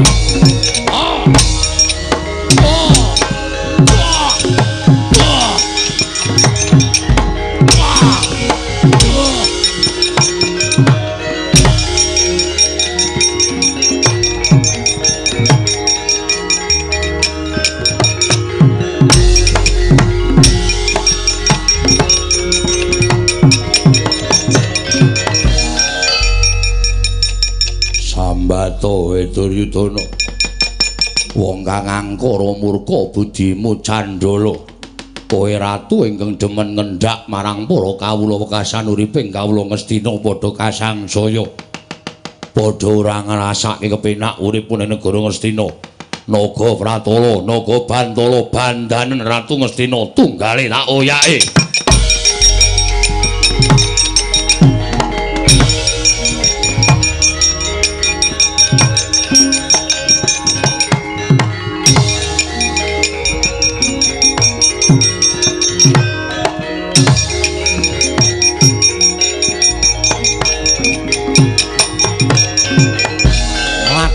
piandhem Patih Sengkuni tuwin Begawan Durna nalika semanten nganti nasak-nasak karang pradesan jrih kalawan Sang Prabu Bandung Nagasewu tanggaping gati Sang Prabu Bandung Nagasewu sigra ngginakaken pusaka aran Jala Kencana den sebar dening Sang Prabu Bandung Nagasewu satemah Begawan Durna tuwin Patih Harya Sengkuni sangganing para sata Kurawa kapikut dening Sang Nata Prabu Bandung Nagasewu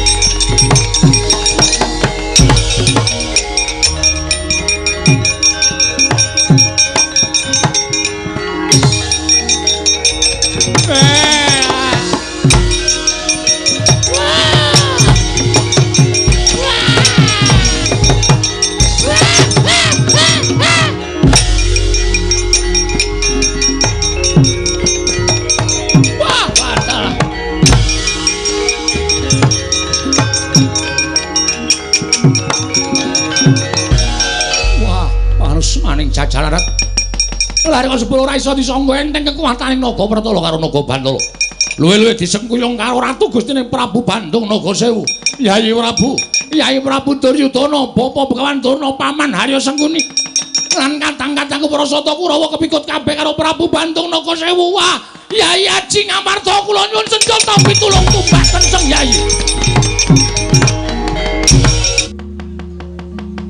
wis kelakon tak arangket Ratu Ngastina sakno yanayaka lan prajurit kabeh leboke pakunjaran menapa sampun paduka dawuhaken sampun kula lampahi sinuwun ya Penemban Guntur Geni ana dawuh apa sinuwun Prabu Bandung Nagasewu ana siji ingkang marajul saka sela-selaning garu ndak sawang ora pangling yen to Ratu Mandura Prabu Baladewa kuwatir rasane atiku yen to miki mengko Prabu Baladewa tumuli mlayu golek pinta srayan. Mestine kaya mengkono sinuwun nanging sampean aja kuwatir. Sampean ora usah dadak wedi perkara iki. Kebarenge Bapa Penemban Guntur Geni. Aku ingkang bakal ngoyak playuning Prabu Baladewa. Upama ta mengko nyuwun senjata pitulung marang sapa wae tak anggep yen to kuwi uga ingkang bakal ngrewangi kalawan Si Duryudana.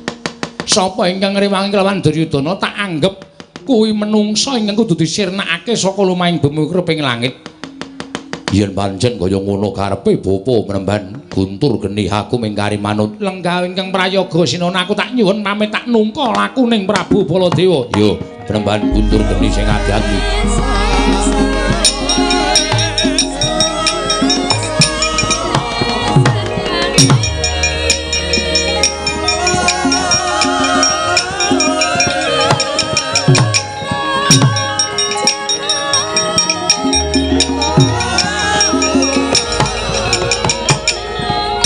Wonten sawening pertapan ingkang mapan wonten Lengkeng Ngarga ingkang winastan pertapan Sanggar Waringin. Sinten to ingkang lenggah madaning pertapan Sanggar Waringin menika ta warnane Pandhita anyar katon ingkang mangasrama madaning pertapan ing Sanggar Waringin peparap Sang Begawan Tunggul Wulung. Pandhita Buntas kawruh Siti paling arisa barang pangandikane dadi turta kasinungan lan tiping panggraita agalembat pus kacakup dasar taberi ngulah tapa brata semedi mila datang mokal-mokal lamun saindenging pertapan namung kebak kukusing dupa menyan ratus garu rasa mala ing ngamrik mangambar gondo arum weh berbawa rasa mulya Risajuga Sang Dawa Begawan Tunggul Wulung nedha lenggah madaning percabaan tanana ingkang cinaket sangganing para cantrik muhung sawanipun nenggih pandhita ing Kendali Sada Sang Resi Anoman ya Sang Mayangkara ya Rama Dayapati Mabuka Susilastawa kadya muka konjeming Bandala dadi gurawaning kalih Sang Tapa Begawan Tunggul Wulung mulat rawuhipun Sang Begawan Anoman lha sidra murwani pangandikan Sang Tapa Begawan Tunggul Wulung dadi kumanggur wijiling pangandika ingkang dereng kababaring lisan Mastu Nama Sidam sekaring bawana langgeng kula nuwun sewu menawi mboten sisip paningalipun ingkang abdi menika rak Begawan Anoman ing kundhalini inggih Kendali Sada. Ih kasinggihan mekaten Penemban. Kula ngabdipun Anoman ing abiyantara ngersa Paduka Penemban Tunggul Wulung ing Sanggar Waringin mriki. Mangke rumiyin. Menapa mboten badhe kuwalat ing atasipun panjenengan menika Brahmana. Monggo anggenipun Brahmana menika langkung dangu tinimbang ingkang abdipun Tunggul Wulung. Teka Paduka lenggah wonten ing ngandhap kula mapan wonten ing inggil Begawan Anoman nyuwun pangapunten. Dapukan kula wonten negaring Sanggar Waringin utawi ing pertapan Sanggar Waringin menika minangka dados cantrik Paduka Penemban.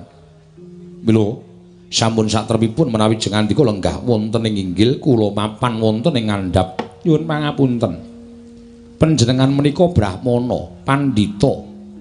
Teka panjenengan tumunten rawuh wonten ing pecrabaan angaku minangka dados cantrikipun Tunggul Wulung Penemban.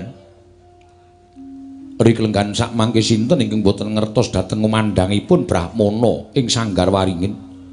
Kathah para nalendra, para satriya, para pandhita ingkang sami sumuyut nungkul dhateng Paduka Penemban. Mila awon menapa menawi Anoman tumunten derek suwita dhateng Paduka Penemban. Mangke rumiyin Begawan Anoman menawi jengandika suwita wonten pertapan ing Sanggar Waringin mriki menapa mboten klentu kula menika namung pandhita saking Pardhen. Kula menika namung pandhita gunung ingkang boten gadhahi kekiyatan menapa-menapa. Kawruh kula inggih namung kawruh ingkang cethek-cethekan kemawon. Nyuwun pangapunten. Saking pemanggih kula lebet lan inggiling ilmu kapandhitan menika boten katandha. Pandhita menika mapan wonten ing kutha menapa wonten ing Karang Pradisan.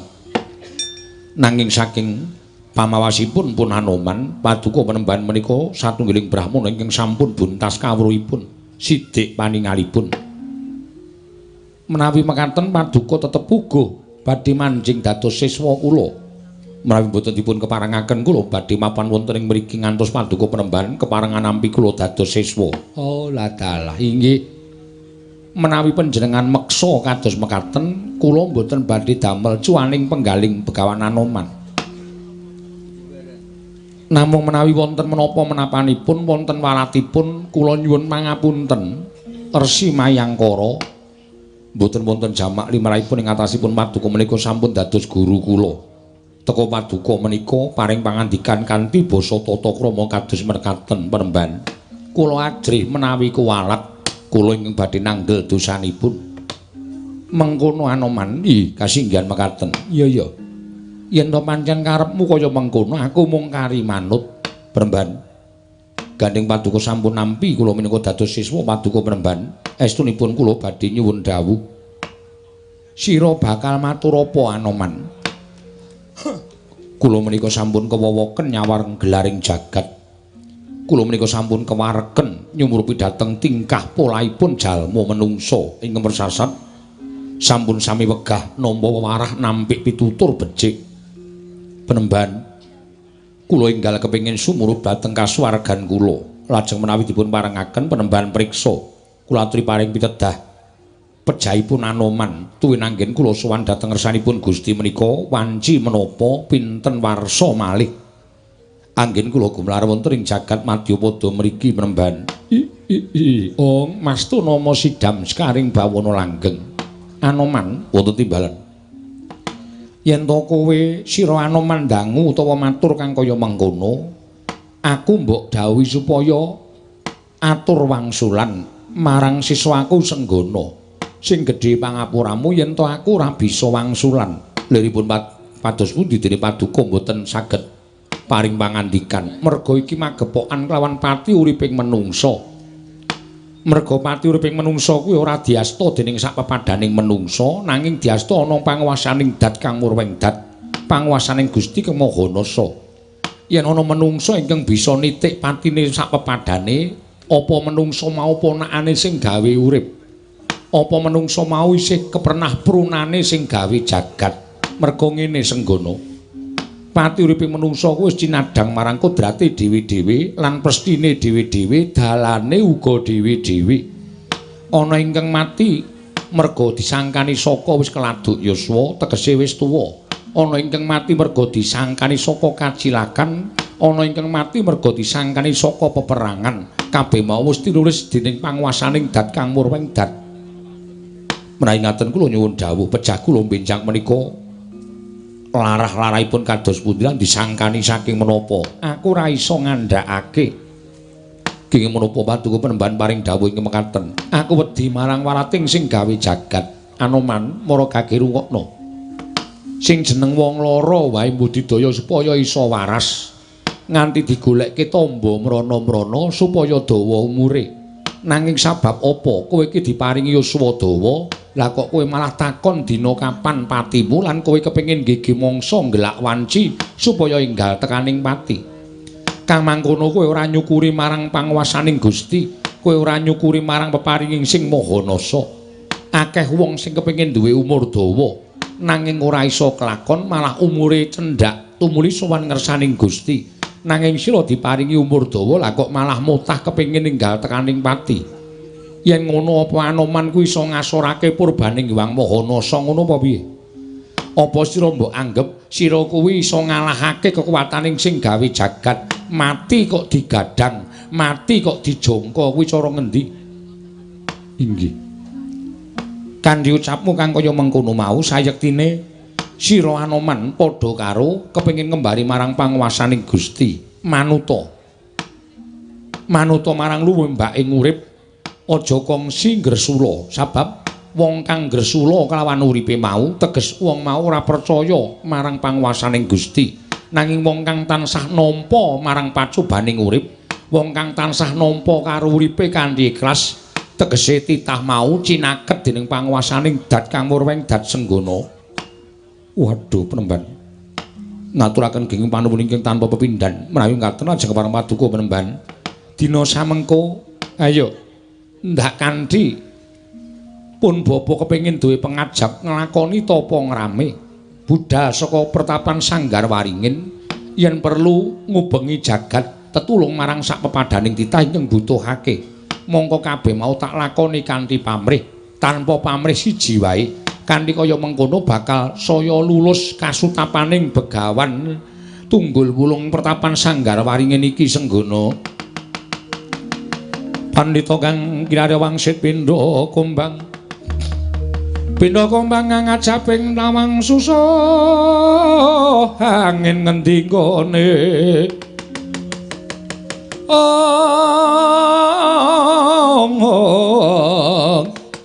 susah angin ngendi gone ning tak jaluk kowe aja nganti bareng sak laku jantraku Barpaduka awat-awat ana aku saka Indirgantara Senggana aja nganti kongsi ana ingkang ngrimpet nyandung marang lakuning Begawan Tunggul Wulung nggih ngestaken dawuh yen ora tak dawuhi aja pisan-pisan kowe mbebantu kelawan bot repoting Begawan Tunggul Wulung nuwun ngestaken dawuh budal dina iki Senggana sewawi penemban kula dherekaken tindak dhateng pundi kula namung tuwun tindak paduka penemban Tunggul Wulung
Koko Prabu menapa to sababipun dene samangke kula mboyongi rawuh paduka Kanjeng Koko Prabu inggih krana sakmangke murcanipun kadang paduka inggih menika pun Yayi Werkudara ingkang sawetawis wekdal nilar kasatriyaning Jodipati muga sakmangke paduka Kanjeng Koko Prabu kersa paring pepajar dhateng ingkang rayipun Puntadewa Koko Prabu jagat waisaning Ubathara Wayapura jagat Yayi sanget boten nginten bilih kadang kula ing manenggak pun Werkudara nilar dhateng negari Ngamarta mongko adat lumpia ingkang sampun kelampah ingkang pendak-pendak nilar kasatriyan menika Janaka sakmangke Janaka boten kisah saking negari Ngamarta malah gentosan Werkudara ingkang nilar praja kasinggihan mekaten Kanjeng Koko Prabu mula ingkang saking menika kula nyuwun dawuh paduka Kanjeng Koko Prabu mugi kepareng enggalih sakmangke kersa angupaya wonten pundi dunungipun kadang kula panenggak inggih menika pun Werkudara Koko Prabu nyatlang neng kalanggiwan adar pandan moncar tinon ler kakonang surem sorotetan padang kasor lan pacaring purnameng gegono dasari mongso katiga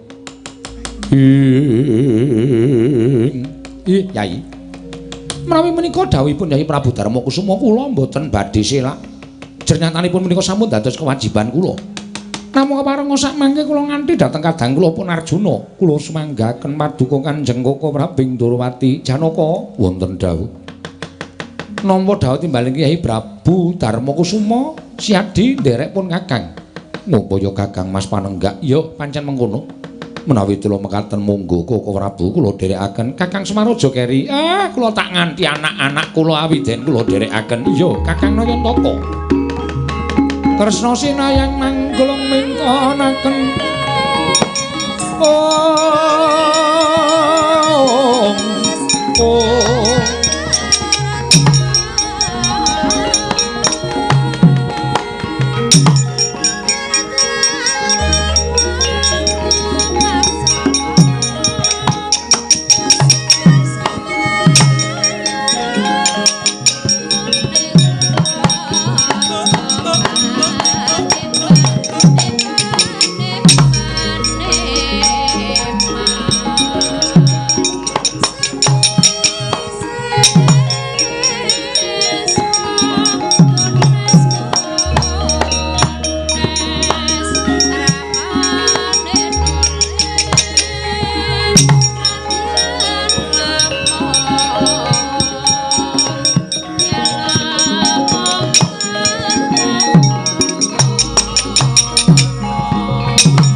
Pandhita kang kinarya wangsit pindha kumbang hangajape ing tawang susuh angin ngendi nggone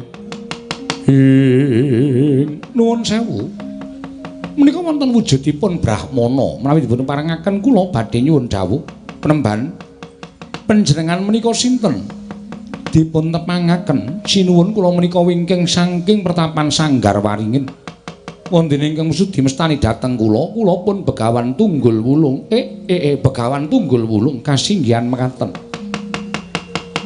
panjenengan sinten sinuwun Nalindring Ndorowati Prabu Sri Bathara Kresna Nalindring Ndorowati Prabu Sri Bathara Kresna nalindring ingkang kondhang kawenang-wenang menika ingkang wingking kula pun Janaka Pramban weladalah sami-sami kondhangipun sami-sami kalukengrat mila beja kemayangan dene kula pinanggih lan paduka sinuwun saha Raden Janaka lajeng wigatosipun menapa Pramban estunipun malah pasang Yogyakarta ingin dene paduka Penemban pinanggih kaliyan ingkang kula Panata Ndorowati.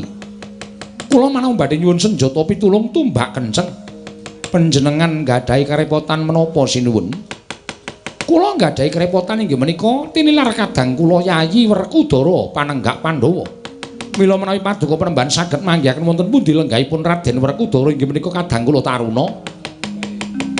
Menapa ing maduka suwun tartemtu kula badhe nyaosaken Premban gunjang ganjing langit kelap-lapaton berkincang ing risang mawe gandrung dereng ngantos paring pangandikan Sang Begawan Tunggul Wulung kasaru pelajari punata mandura ingkang blete-blete ngatepen wah Yayi Kresna wah aku njaluk tulung Yayi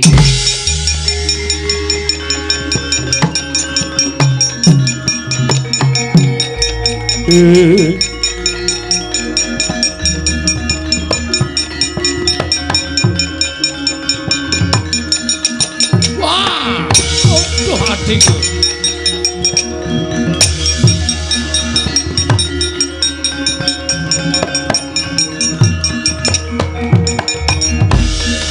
undang kanjeng langit kelap-lapaton lir kincang ing risang mawe gandrung Koko Prabu Mandura ya mlajar-mlajar paduka wonten menapa dene ngantos dumugi wonten ing papan mriki Kresna iki kula wonten paring adhawuh kowe tak kandhani ya Kresna lakon negara Ngastina ora kaya sagedhagan iki Ngastina bedah Yai Prabu Ngastina bedah kinukup dening mungsuh lho makrem yen Ngastina bedah menika tegesipun kados pundi Ngastina dibedah dening Nalindra Bantarangin Prabu Bandung Nagasewu lan sakwadya balane Yai Prabu Duryudana wis keduga sarta wis budidaya supaya aja nganti Ngastina bedah nganti dadi peperangan nanging tremune Prabu Bandung Nagasewu kuwi pancen digdaya sekti mandraguna luwih-luwih nayakane Naga Pertala Naga Bantala lan pendhitane Guntur Geni wekasan kabeh nayaka Ngastina ketipikut dening Prabu Bandung Nagasewu Yayi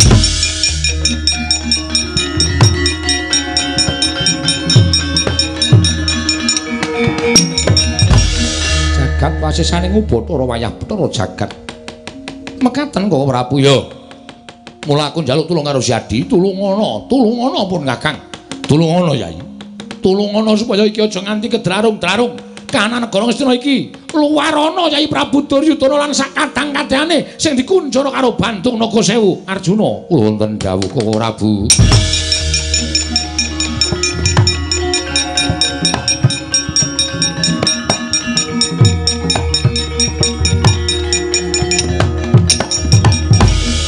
Janaka kula wonten dawuh Ngastina dibedah mungsuh inggih lajeng kepareng paduka Prabu Bandung Nagasewu sirnakna Yayi kabeh sapunggawane sirnakna luwarana Yayi Prabu Duryudana lan sapunggawane nggone dipikut dening Prabu Bandung Nagasewu nyuwun pamit Koko Prabu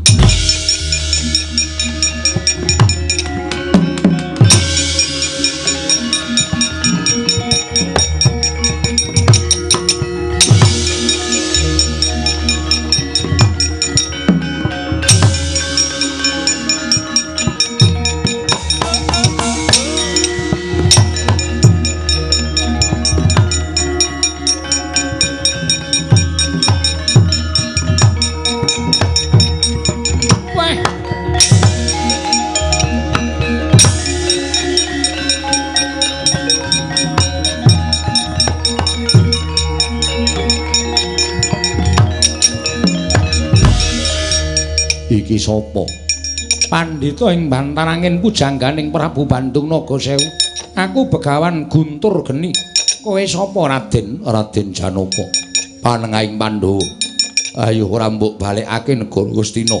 Ora mbok luwari Koko Prabu Ngastina. Kelakon panjang kamu tak untapke nyawamu. Ayo cobanen aku Begawan Guntur Geni parat. Hai mati we.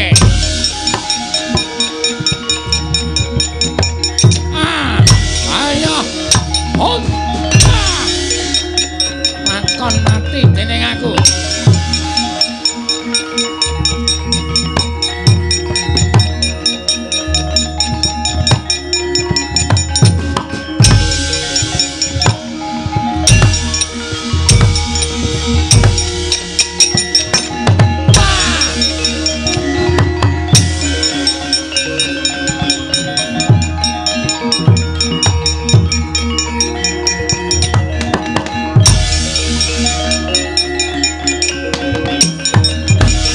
Ginetak Mawidaya kemanden Sang Arjuna kendhang kapracundhang kontal kaprabal. Dawah ngajenging nata Ndarawati cal wujuding Raden Janaka nenggih satreng Drepsira Geni Bambang Wisanggeni.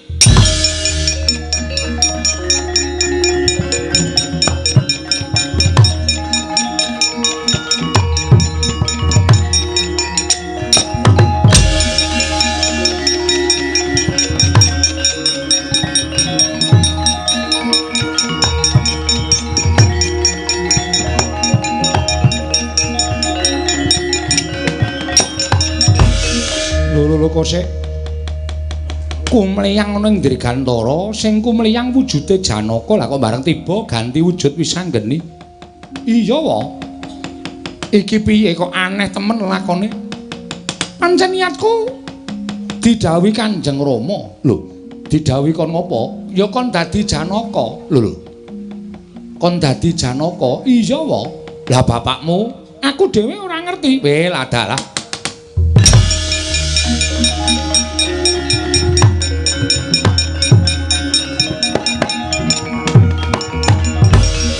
Yo, aku iso nyurasa marang kabeh sing dadi kekarepaning wong atuamu. Wisanggeni piye wae? Bali marang Drepsira Geni.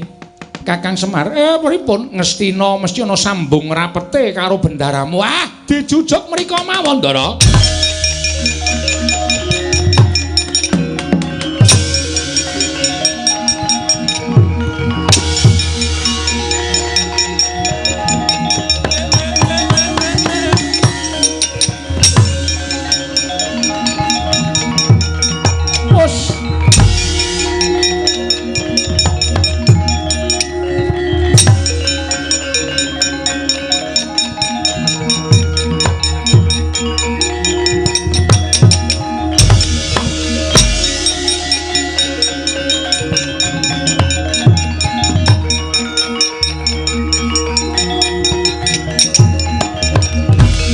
Andya Bala Pandhawa mbiyuk gumulung mangung siring sata Kurawa kambahungke. Bapa Begawan Guntur Geni sinuwun Bandung Nagasewu. Ya. Kok lenggah ning kene? Ora kepenak rasaning atiku.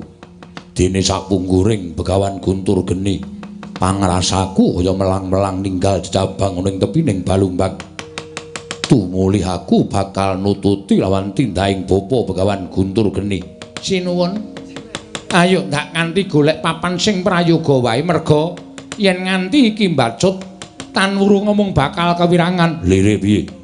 Sinuwun Mandura nyuwun Pintasraya ndak sawangska kadohan. Nata Ndarawati kalawan Semar Badranaya nyaketi negara Ngastina. Yen pancen Begawan Guntur Geni gila, minggira tak trajangi kaya ngapa Ratu Ndarawati.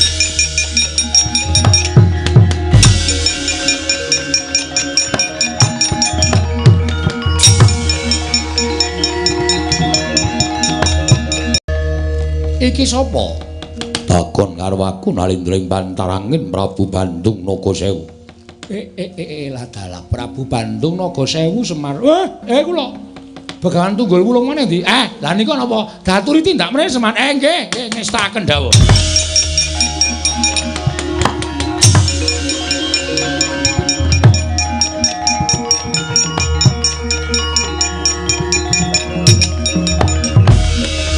Prabu Bandung Nagasewu. Piye? Aja gleleng macakmu gembelo sirahmu. Kowe iso ngrangket wong Astina, iso ngalahke sapa wae. Ning sak digdaya digdayaning menungsa kuwi mesti ana pengapesane. Sak ampuh-ampuhe menungsa kuwi mesti ana keringkihane. Nadyan kowe ampuh, nadyan kowe digdaya. Ning ngerti yo, aku duwe jago. Jagomu sapa? Iki pendhita ing mburi iki tandang ana Bandung Nagasewu.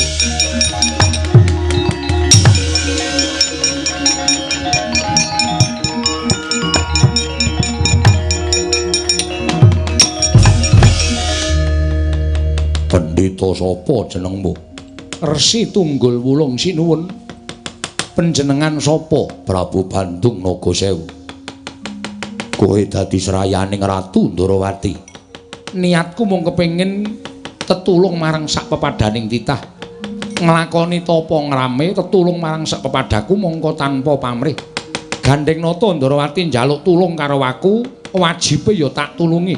Ayo Ratu Ngastina luwarana. Ora ngluwari Ratu Ngastina aja takon dosa, mungsuhmu aku. Wah, modar dening aku kowe.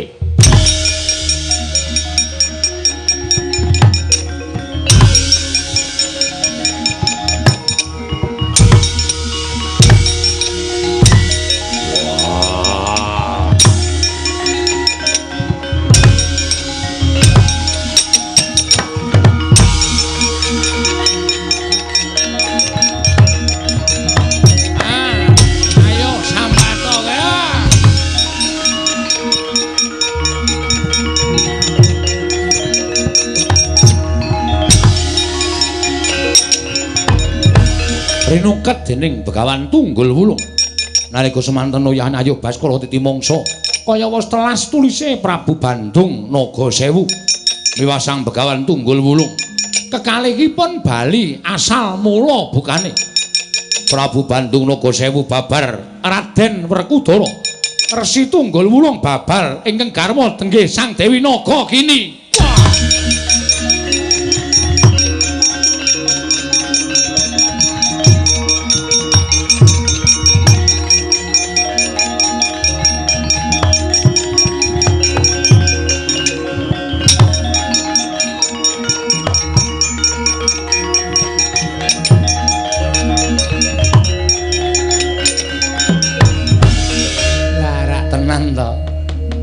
Kowe iki kok ya werna-werna iki apa ta Werkudara?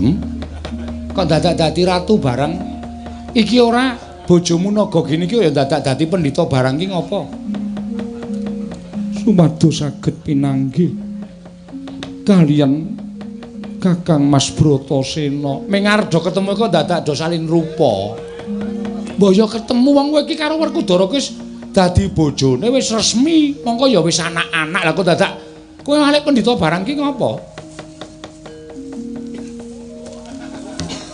Aleman.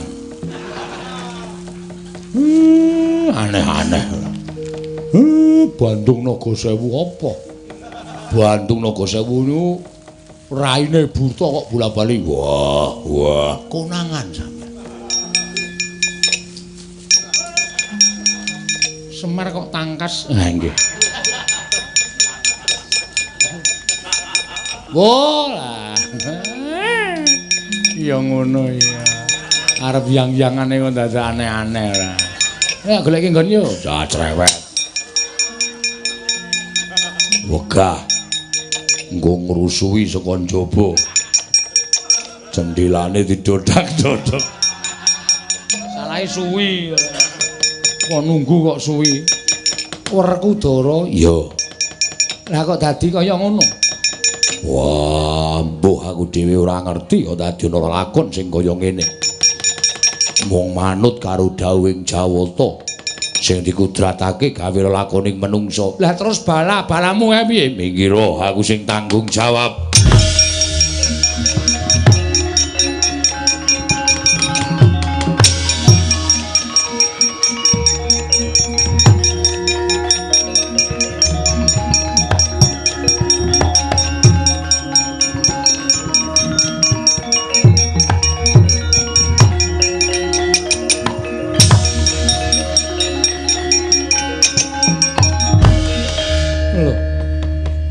Prabu Bandung Nagasewu kok wis lukar busana. Wah, jlamprong.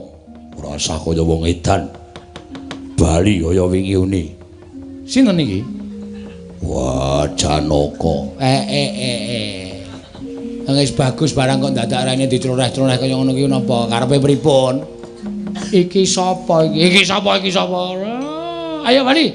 Setengah papat iki pisan. Iya, Petro.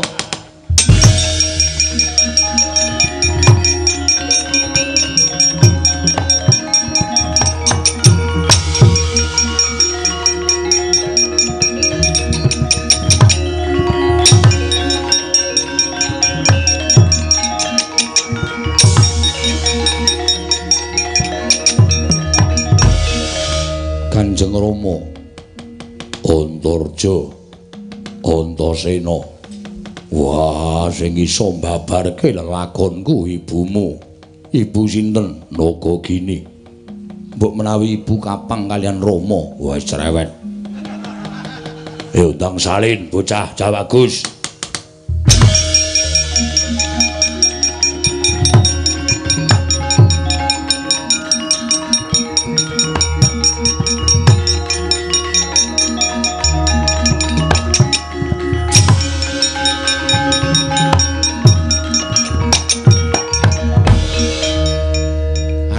Melu sinur ya.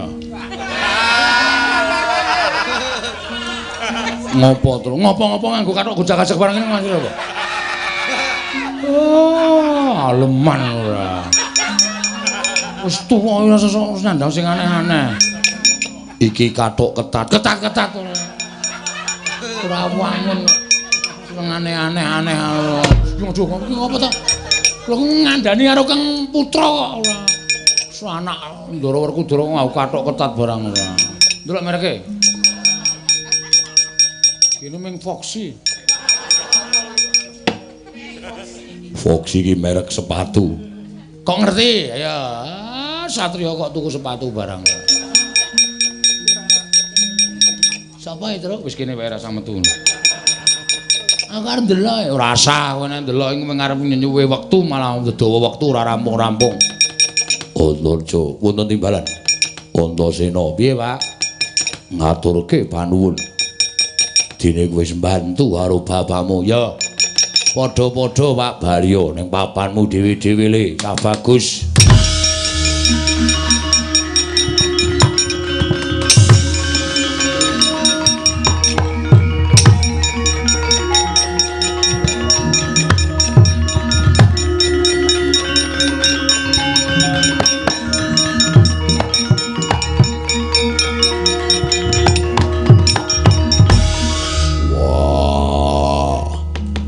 Duryudana sakurawane diluwari saka pakunjaran mestine ora trima yen ngerti sing dadi Bandung Nagasewu aku ya ming sumedya ngelingake marang patrape sing tansah watak angkara Budi Candala. Kowe ora trima tak ajangi jembar le cah bagus.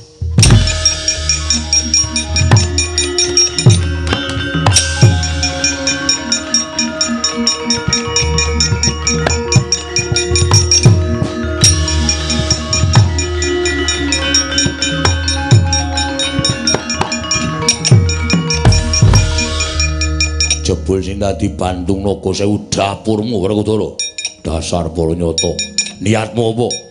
Supaya leren nggonmu duwe watak angkara Budi Candala. Aja rumangsa sumegih, aja rumangsa wong kondang, aja rumangsa ora ana sing ngalahke karo Duryudana. Nyatane aku karo anak-anakku mbedah Ngastina ora gantalan wektu. Iblis lanat.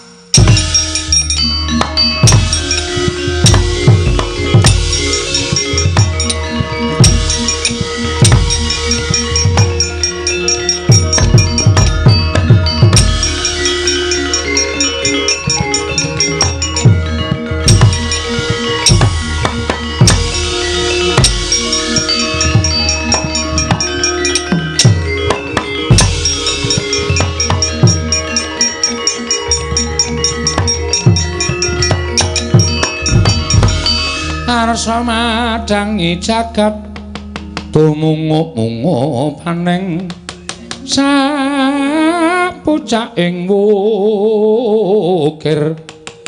marebak bangsu mirat keneng soroting surya mega lan gunung